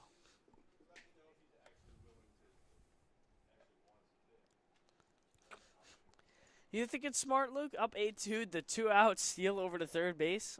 I don't know. At this point, you know, everybody's getting here and playing over the summer, so work on themselves, work on their stats, and boost up their profile. So I wouldn't hate it. But Gonzalez I guess we're skies never going to this find one. out. Yeah, Gonzalez skied that one to center for the third out of the inning. So Muller, undamaged in that inning, throws up his first 0 of the day. It's still 8-2. Caps coming back up to bat. Only a little bit of room left to play with. They need to dig into this lead very, very quickly. ECCBL is sponsored in part by Northfield Bank, proudly serving local communities since 1887 with branch locations across Mercer and Hunterdon counties. Northfield offers simply free checking with no minimum balance, no multi-fees, and no per-check charges. Northfield Bank customers also enjoy free online banking, mobile app access, and a free debit card for everyday purchases. For more information, please visit northfieldbank.com or follow Northfield Bank on LinkedIn, Instagram, Facebook, Twitter, and TikTok at Northfield Bank.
For the Capitals, the EH, number 41, Jake Knapp. Jake Knapp ready to go here. Big number 41 for the Capitals, as surprisingly, Walker's out there for another inning. He's Iron Man, certainly. They're just going to take him until the wheels fall off. You have to imagine this is probably his last one. I know we said that last inning, but he's reaching big numbers here. And, of course, those first 2 pitches are way out. So probably put him in, told him, if you look shaky, probably pull you. They got some action going on in the bullpen right now. As he clips the corner with that fastball, it's 2-1 against Knapp. That spot's been pretty inconsistent so far today. It feels like sometimes it's the ball, sometimes it's the strike, just right there on that outside corner, especially the left-handed batters. Here's the 2-1. Swing and a miss from Knapp, 2-2. Really nice pitch there, exact same spot. Knows that's what he's looking for, but still, nice pitch. I like that a lot. Knapp's kind of yanking the barrel a little bit. If I'm Walker, I'm just going to keep going away with the fastball. It doesn't look like he can hit it. As he tried that idea, but just missed a little bit upstairs. It's now it's now packed full at 3-2.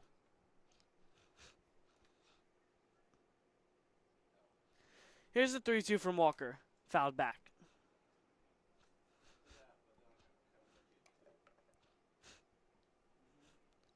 We can definitely say, Luke, apart from all the pitching performances we've seen in this summer so far, definitely one of the better ones today from Walker. Yeah, and again, it's about that consistency, finding the zone consistently, having the ball be put in play consistently. We're playing baseball today. We're not standing around watching pitches go by for balls all the time, and it's because of this start from Walker. Yeah, we're not playing spike ball. I feel like that's a better way to put it.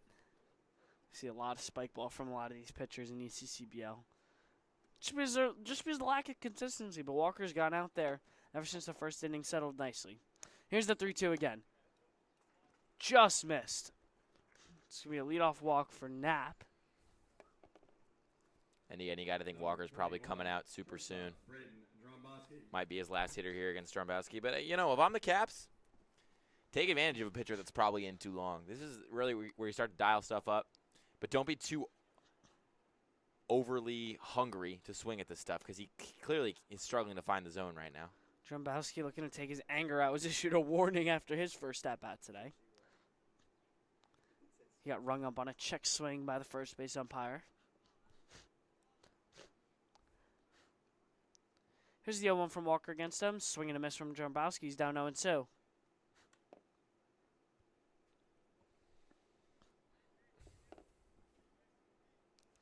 Walker way ahead of a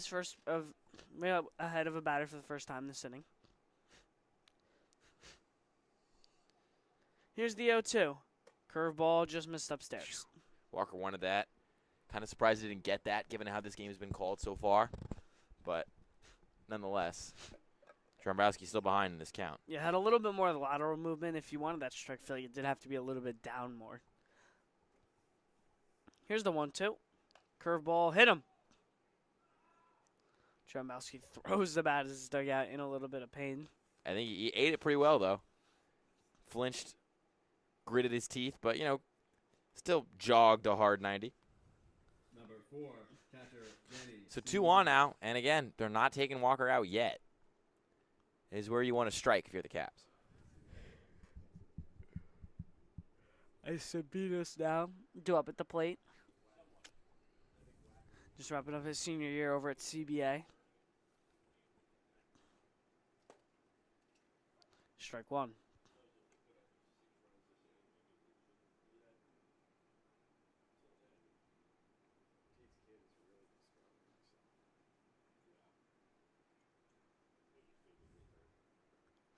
Here's the 0-1 from Walker.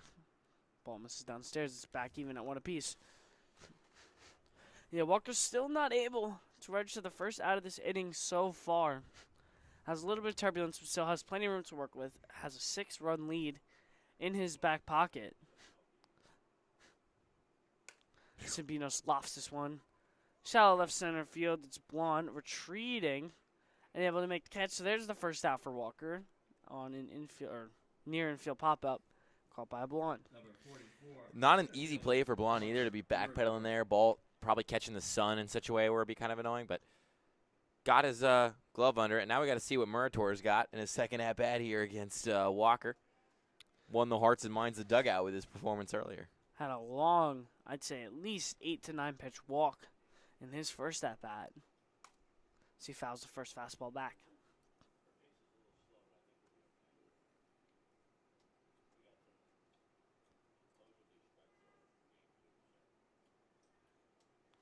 Murator really does look like a little kid out there compared to some of these guys. Here's the 0-1 from Walker. Fouled back. This one should have some room. It's Kelly retreating. Able to make the oldest shoulder the catch. Nice play by Michael Kelly over there at first base. The second out of the inning has been recorded for Walker. And now 2 dead, and the lineup will flip over and up steps. That was a nice play by Kelly. Tolbert. Tracked that the whole way. And I guess, that was his 95th pitch of the game. So you have to think that's probably his limit over there. But a nice performance from wall to wall from Chase Walker. 100%. They want to go to a new arm with Ethan Tolbert coming up. We know how dangerous he can be. So they call the bullpen. We're going to see a new arm for the first time today for the Railers, and we'll be right back with you after this quick break. Hi, my name is Dr. Philip Glassner. I'm a hip and knee replacement specialist at Mid-Jersey Orthopedics. We're a multi-specialty orthopedic practice with offices in Flemington, Bridgewater, and Washington, New Jersey. We have 18 fellowship-trained specialists to take care of you from your neck down to your toes. We offer conservative management such as bracing, therapy, and injections through surgical interventions as well. Our goal is to keep you active and healthy and get you back in the game. We also offer on-site digital X-ray as well as MRI. We have evening and Saturday morning office hours to assist with convenient appointment times, as well as having walk-in appointments available. Call us or visit our website at midjerseyorthopedics.com so we can help you to live life better.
New pitcher on the mound for the Railers. It's Mike Mariano out of Liberty High School, another Bethlehem guy committed to Lock Haven.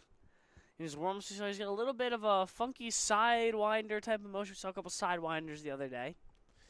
And that's always, it's a rarity, so it's always nice to see. Intriguing stuff. Ethan Tolbert due up at the plate. He watches the first pitch from Mariano, strike one.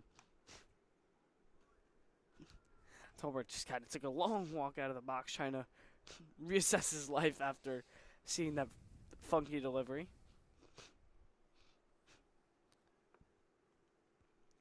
Here's the one from Mariano. Fastball clips the corner. It's 0-2. And Tolbert's falling behind.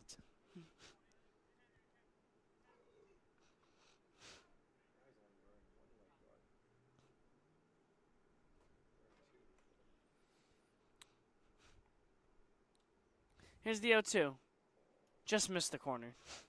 Tried that same spot. Seems like he pulled it outside a little bit more than he wanted to.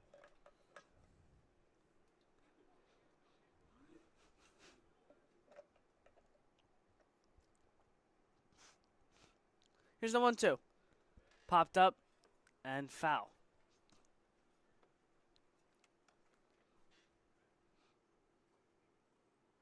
Yeah, Mariano's not going to be a guy who's going to blow the fastball right by these guys. He's going to have to locate the fastball well, throw the breaking ball for a strike. But we see that a lot with these kind of sidewinders.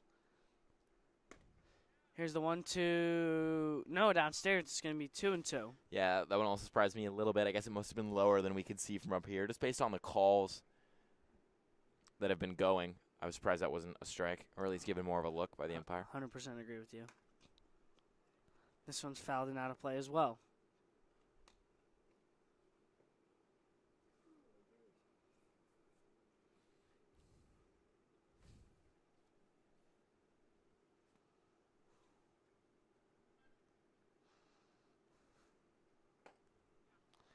As there's a swing and a miss, as Mariano gets Tolbert to Fant at the fastball. So another 0 for a Railers pitcher as they're once again in a commanding lead of this game heading to the top of the 6th.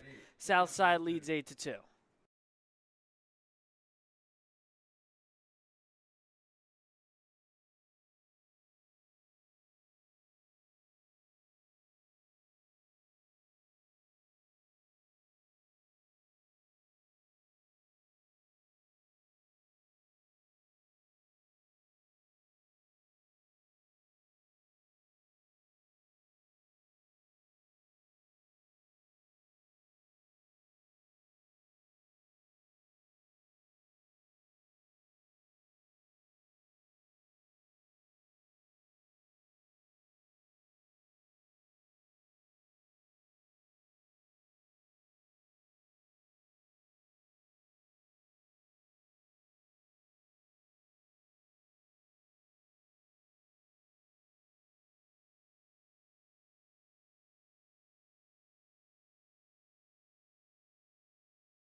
Jeremy Wacker. New pitcher on the mound for the Caps. It's Jeremy Wacker, the lefty. Another kind of Leading off for the sidearm-ish Railers, type of pitcher. shortstop, number 6, Ready to go for the Bryce Caps. He's over from LaSalle. Pitched to the tune of a 6.23 over there across 2 years at LaSalle, heading into his junior year.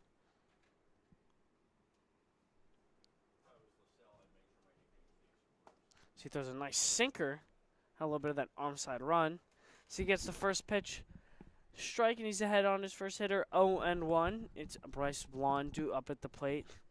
So it's 9 then top for the Railers. And I think you look at the difference between these two teams today.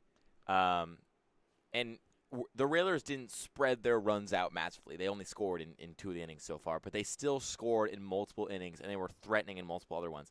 It just feels like the Caps will put together a really good inning and a really good frame, but struggle to match that for the rest of the game. Yeah. It's that consistency and that complementary baseball that seem to be their biggest foes right now in their quest for, I don't know, finding 500 baseball this summer at Moody.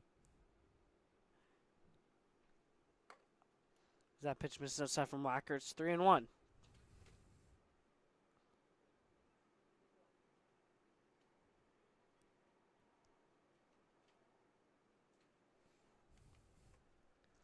Wacker going to come set, taking a long time. For this pitch, here's the 3-1. Fastball misses outside. Ball 4, so a leadoff walk keeps this Railers domination going today. Number 9, third baseman, Braden Rader. Braden Rader due and ready to go. As it flips back to the top of the order for the Railers.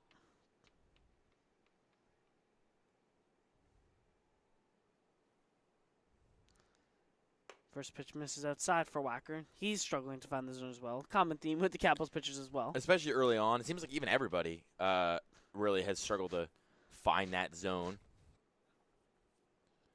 at least early on in their appearances. But, I mean, the only guy that's really looked super good for across either of these teams, at least in their first inning of work, was Mariano down there for Southside. I mean, it just shows the difference. Mariota came in, throwing strikes. Walker threw strikes the whole day. Just a big difference. Here's the 1-0 from Wacker. Sinker hits the inside corner. It's 1-1. Nice pitch. Yeah, he kind of has that lefty tail. It kind of sinks. It's going to sink into the lefties away from the righties. It's a good pitch, and he's able to locate it. Hasn't been able to do it so far. Here's the 1-1. Swing and a miss. And then it kind of looks like he has a sinker, but then he has that flatter fastball that he can throw more away to the lefties. Try to keep them all balanced. Sets up what I assume is going to be the breaking ball here. I would think he's going to go with the slider, trying to tunnel it away from the fastball. Here's the 1-2. He's going to go with the fastball Nice downstairs pitch. and clip the corner. Strike 3 called.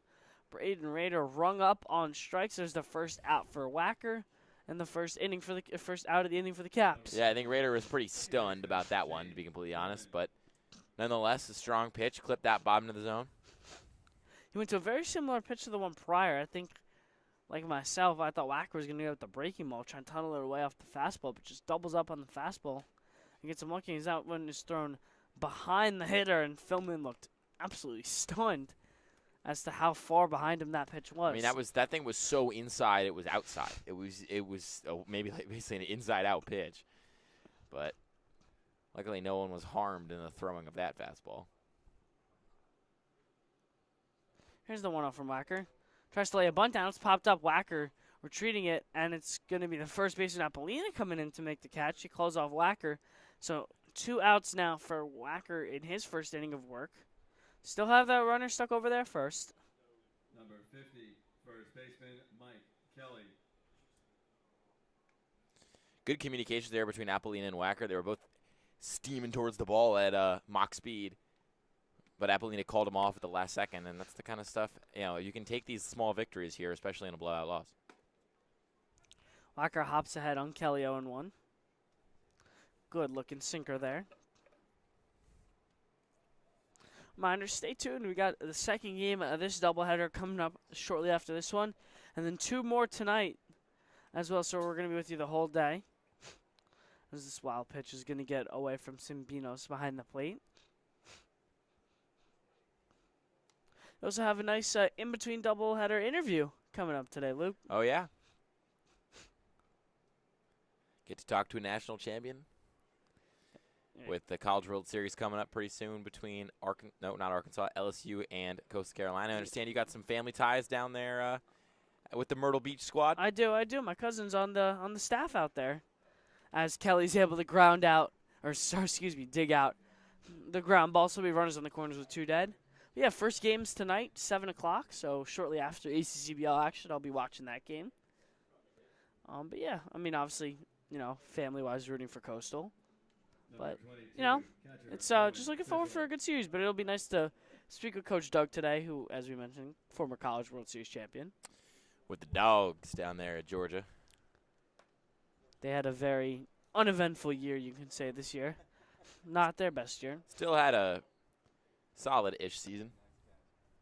So that's a fair way of explaining it. Playing in the SEC, it's a tough conference. You're not going to have it's really hard to have a really good year when you play in the SEC.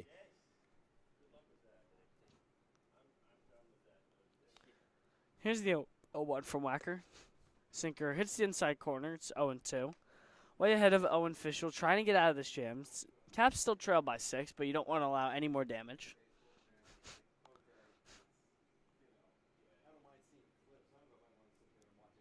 Here's the 0-2 from Wacker. Fastball just misses off the plate. I thought that was strike 3.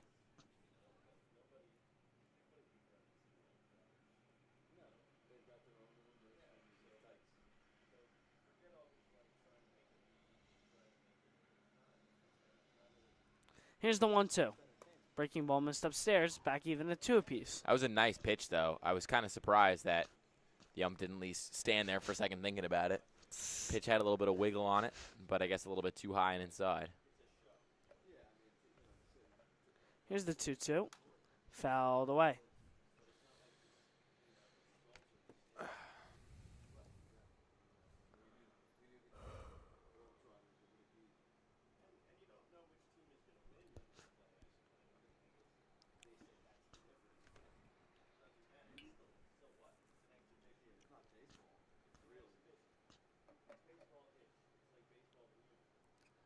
Wacker once again. Here's the 2-2 pitch. Fouled back. Good at bat here coming up for Fischel.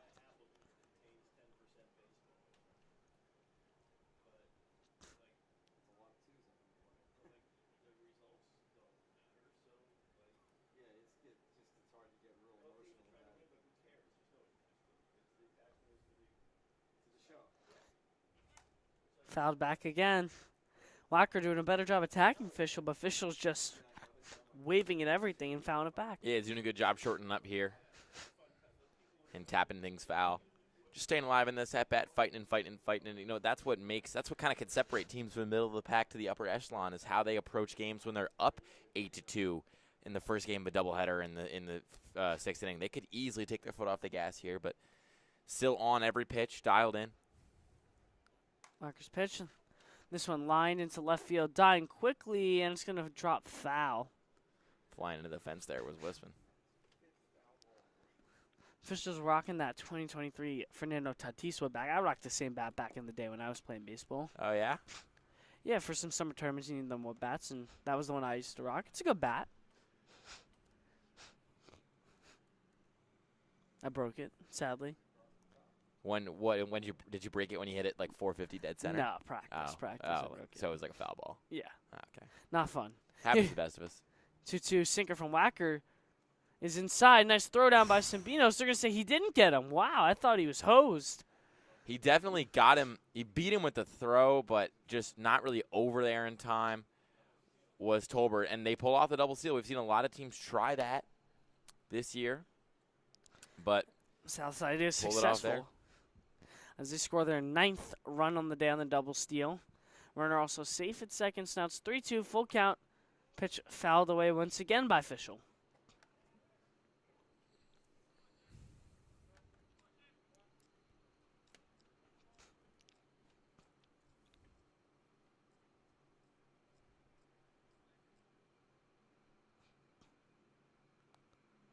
Here's the full count pitch from Wacker once again.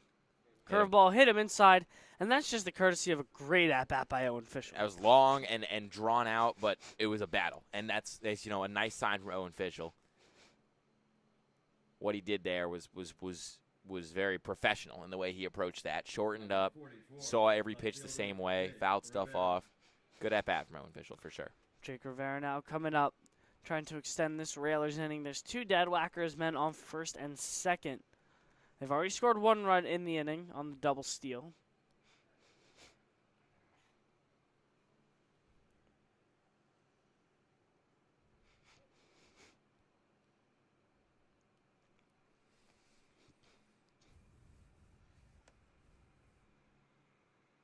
He's going to hit the leadoff hitter.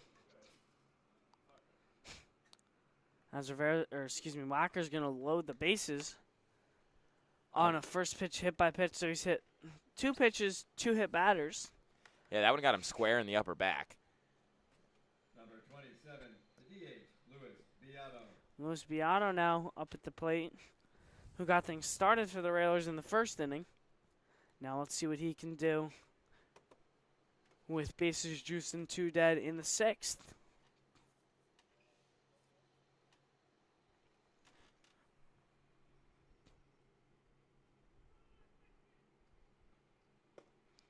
Watch his first pitch strike on the corner. It's 0-1. I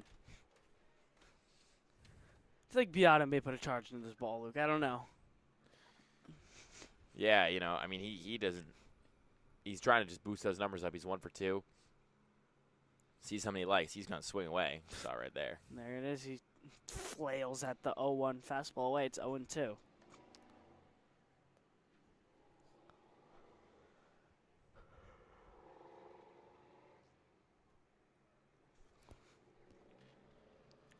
Here's the 0-2 from Wacker. Fastball skips inside. Nice block by Simbinos. Going to stay right in front. It's now 1-2.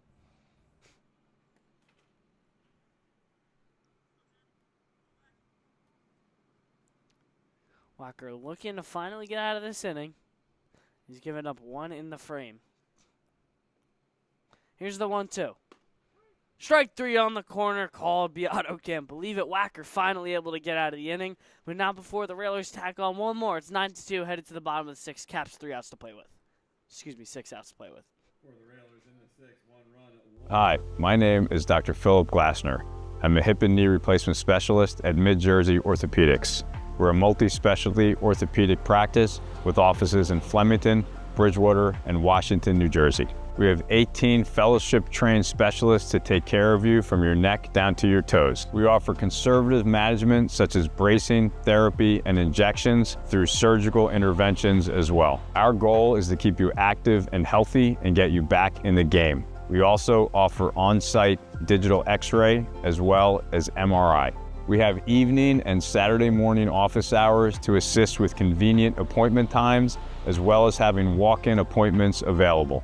Call us or visit our website at midjerseyorthopedics.com so we can help you to live life better.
John Donahue ready to go.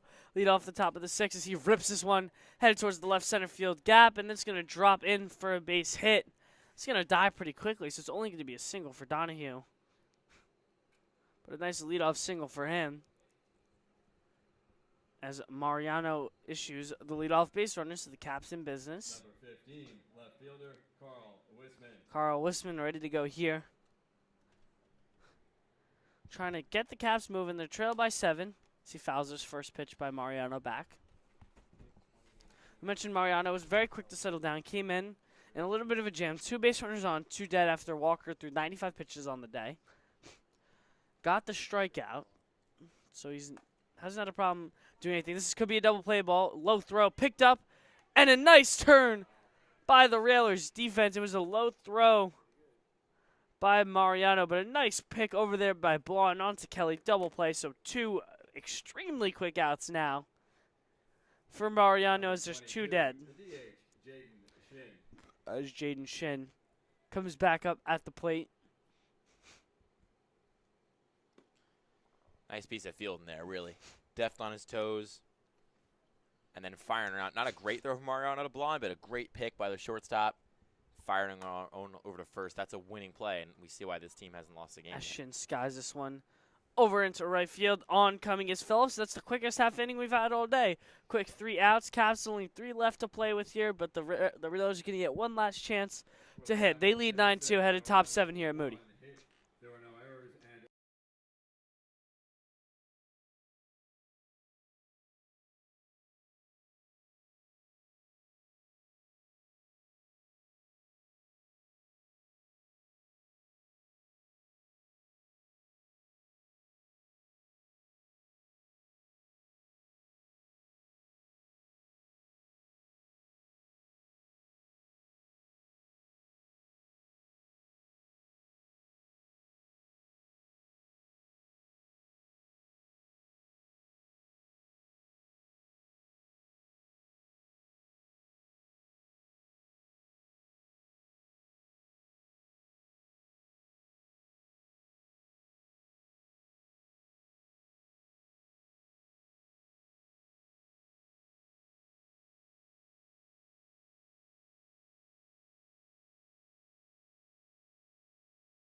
17, John Phillips. Jeremy Wacker ready to go for his second inning of work.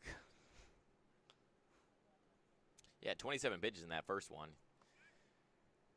Arm probably feeling it a little bit, 100%, especially on a hot day like today. and from that little side-ish motion that he's kind of got. John Phillips ready to go here as the first man up to bat for the Railers. He falls behind 0-1 after watching a nice inside fastball there from Wacker. Yeah, it was a nice pitch to open things up.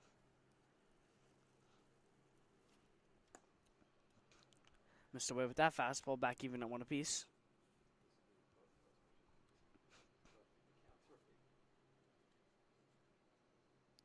Really is just the perfect day for baseball, Luke. It's not too hot, but it's in some nice weather. Especially after everything we've had.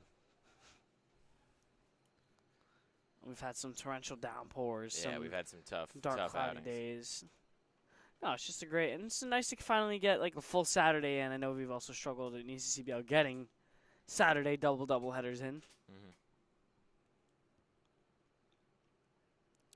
Here's the 2-1 from Wacker. Grounded over to second base. It's Tolbert.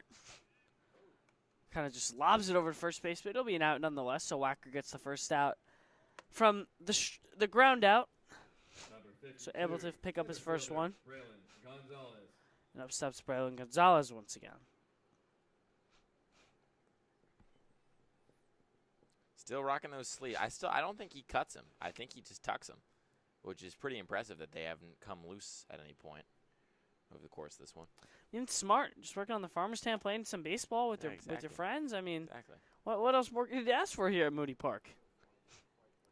There are worse ways to spend a summer. That's for sure. Could be taking summer college courses. That's not fun. Could be up here sitting next to you. No, I'm No, just kidding. whoa, that's just some unnecessary shade. Yeah, I don't know. I thought it was funny. It was a little funny. I laughed. There are some. I do have some friends that are taking college courses, college summer courses, and I'm like, listen, man, school is very important. I am a very dedicated student. I respect all who are dedicated students. College courses, really? Come on, man, just get a job. I struggle to see the necessity in them for the most part. I don't disagree with you by any means. As Wacker hit Gonzalez on the second pitch of the at-bat. So he is a one-out base runner over at first base. 1-0 to Blonde is fouled back.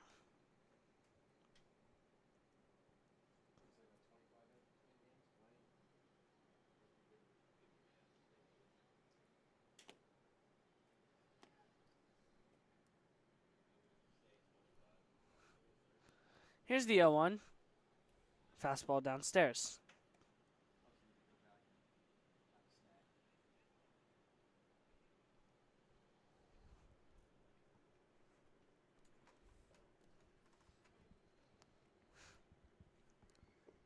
Blowing 0 for 1 on the day. That took a big swing and a miss at that fastball downstairs. It's 1-2.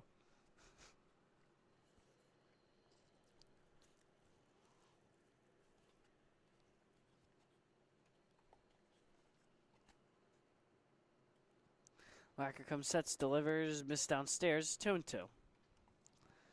He's just been extremely inconsistent, which is not a rarity in ECCBL arms at all. Yeah, the ECCBL arms so far, and in our observation, have been consistently inconsistent, which is tough as that one almost nicked him. There's the 2-2 missed inside. It's now back full. If you're Wacker, you'd love the double play ball here. Just get out of this and give your boys a chance. I mean, I get they trail by 7, but stranger things have happened here at Moody Park. Here's the 3-2 fouled right in front. I mean, the scoreboard's aesthetically pleasing now. It's just 3-2-1, which is kind of cool. Oh, yeah. You know, we take what we can get out here.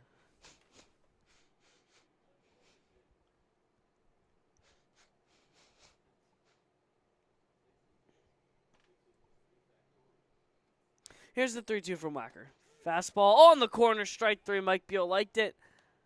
Blonde did not like it, but nonetheless, the second out of the inning comes from a Wacker strikeout, and Braden Rader going to dig in, ready to go for his next at-bat. Nice pitch there.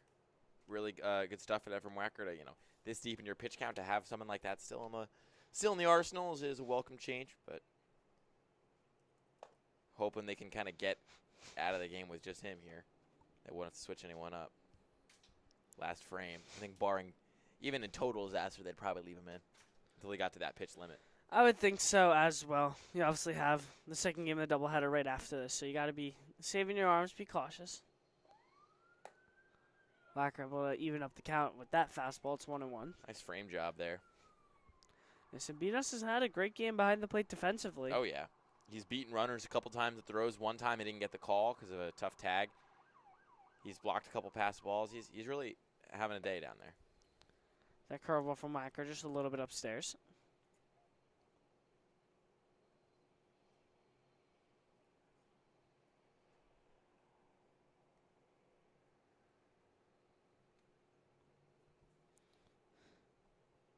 Comes the 2-1.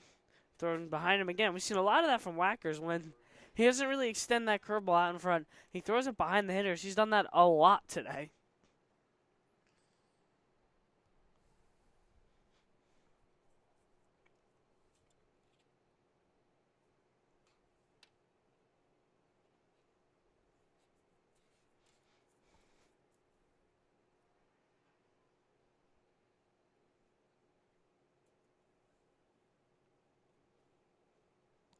Here's the 3-1 from Whacker. Hit him.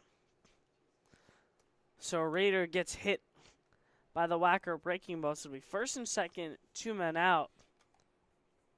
And Philman's going to come up for his next at-bat. Philman ripped a single in his last one. Second baseman, Shane Philman. See what he's ready to do in this at-bat.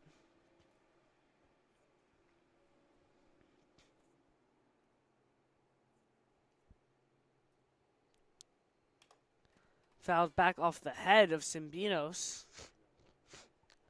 He looks to be okay. Yeah, right off the head of the umpire, too.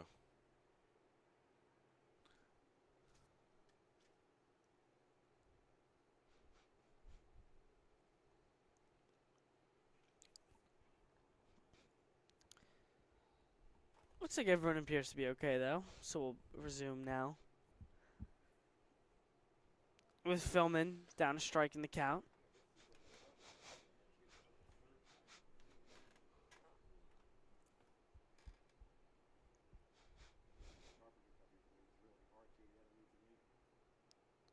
Here's the pitch from Whacker.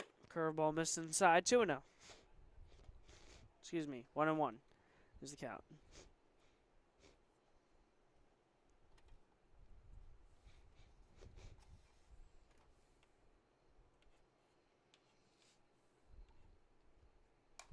Whacker deals popped up in the infield. This should do it for the inning. Taking Drombowski back. He'll make the catch on the infield fly. So that'll do it for the defensive side for the Caps. They need 7 runs to keep playing here in the bottom of the 7th. Southside 3 outs away from staying undefeated in ECCBL play.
baseman, number 12, 3 outs Jackson left Stroh. for Michael Mariano to get. Jackson Scrow due up as he bloops this one into right field. Should hang up. And it'll be a 1-pitch, 1-out situation as Phillips comes in to make the grab. So Mariano's already got the first out of the inning. Caps down to their final 2. Number 29, first baseman, Eddie Apolina. Apolina due up at the plate.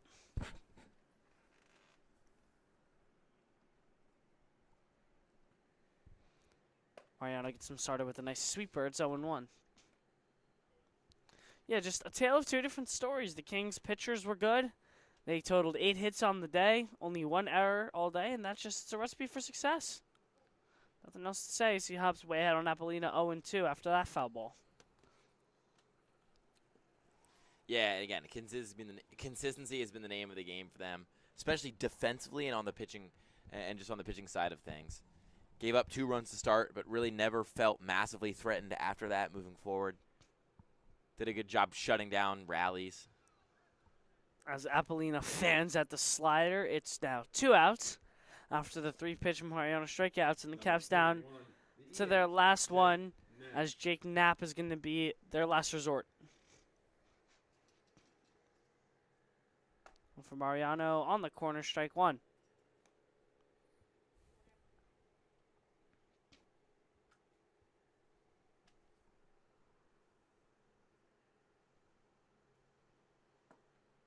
Slider must down, 1-1. Mariano working at a really quick pace. He's in his groove right now. He's been throwing strikes. Here's the 1-1. Sinker on the corner. It's now 1-2. Caps down to their final strike.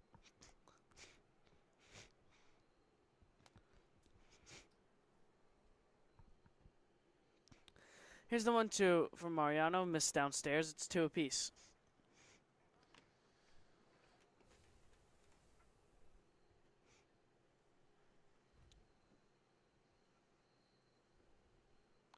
And here's the 2-2 fly it into left field. This should do it. Horvath settling underneath it. Home make the catch as the Southside Railers take the first game of the 7-inning doubleheader. So that'll do it for us here as the Railers win 9-2 here in the first of the doubleheader. Don't go anywhere. We'll be right back with you in about a half an hour for our second game of the doubleheader. But for Joachim Piali and Luke Lendler, that'll do it for game 1 here at Moody Park.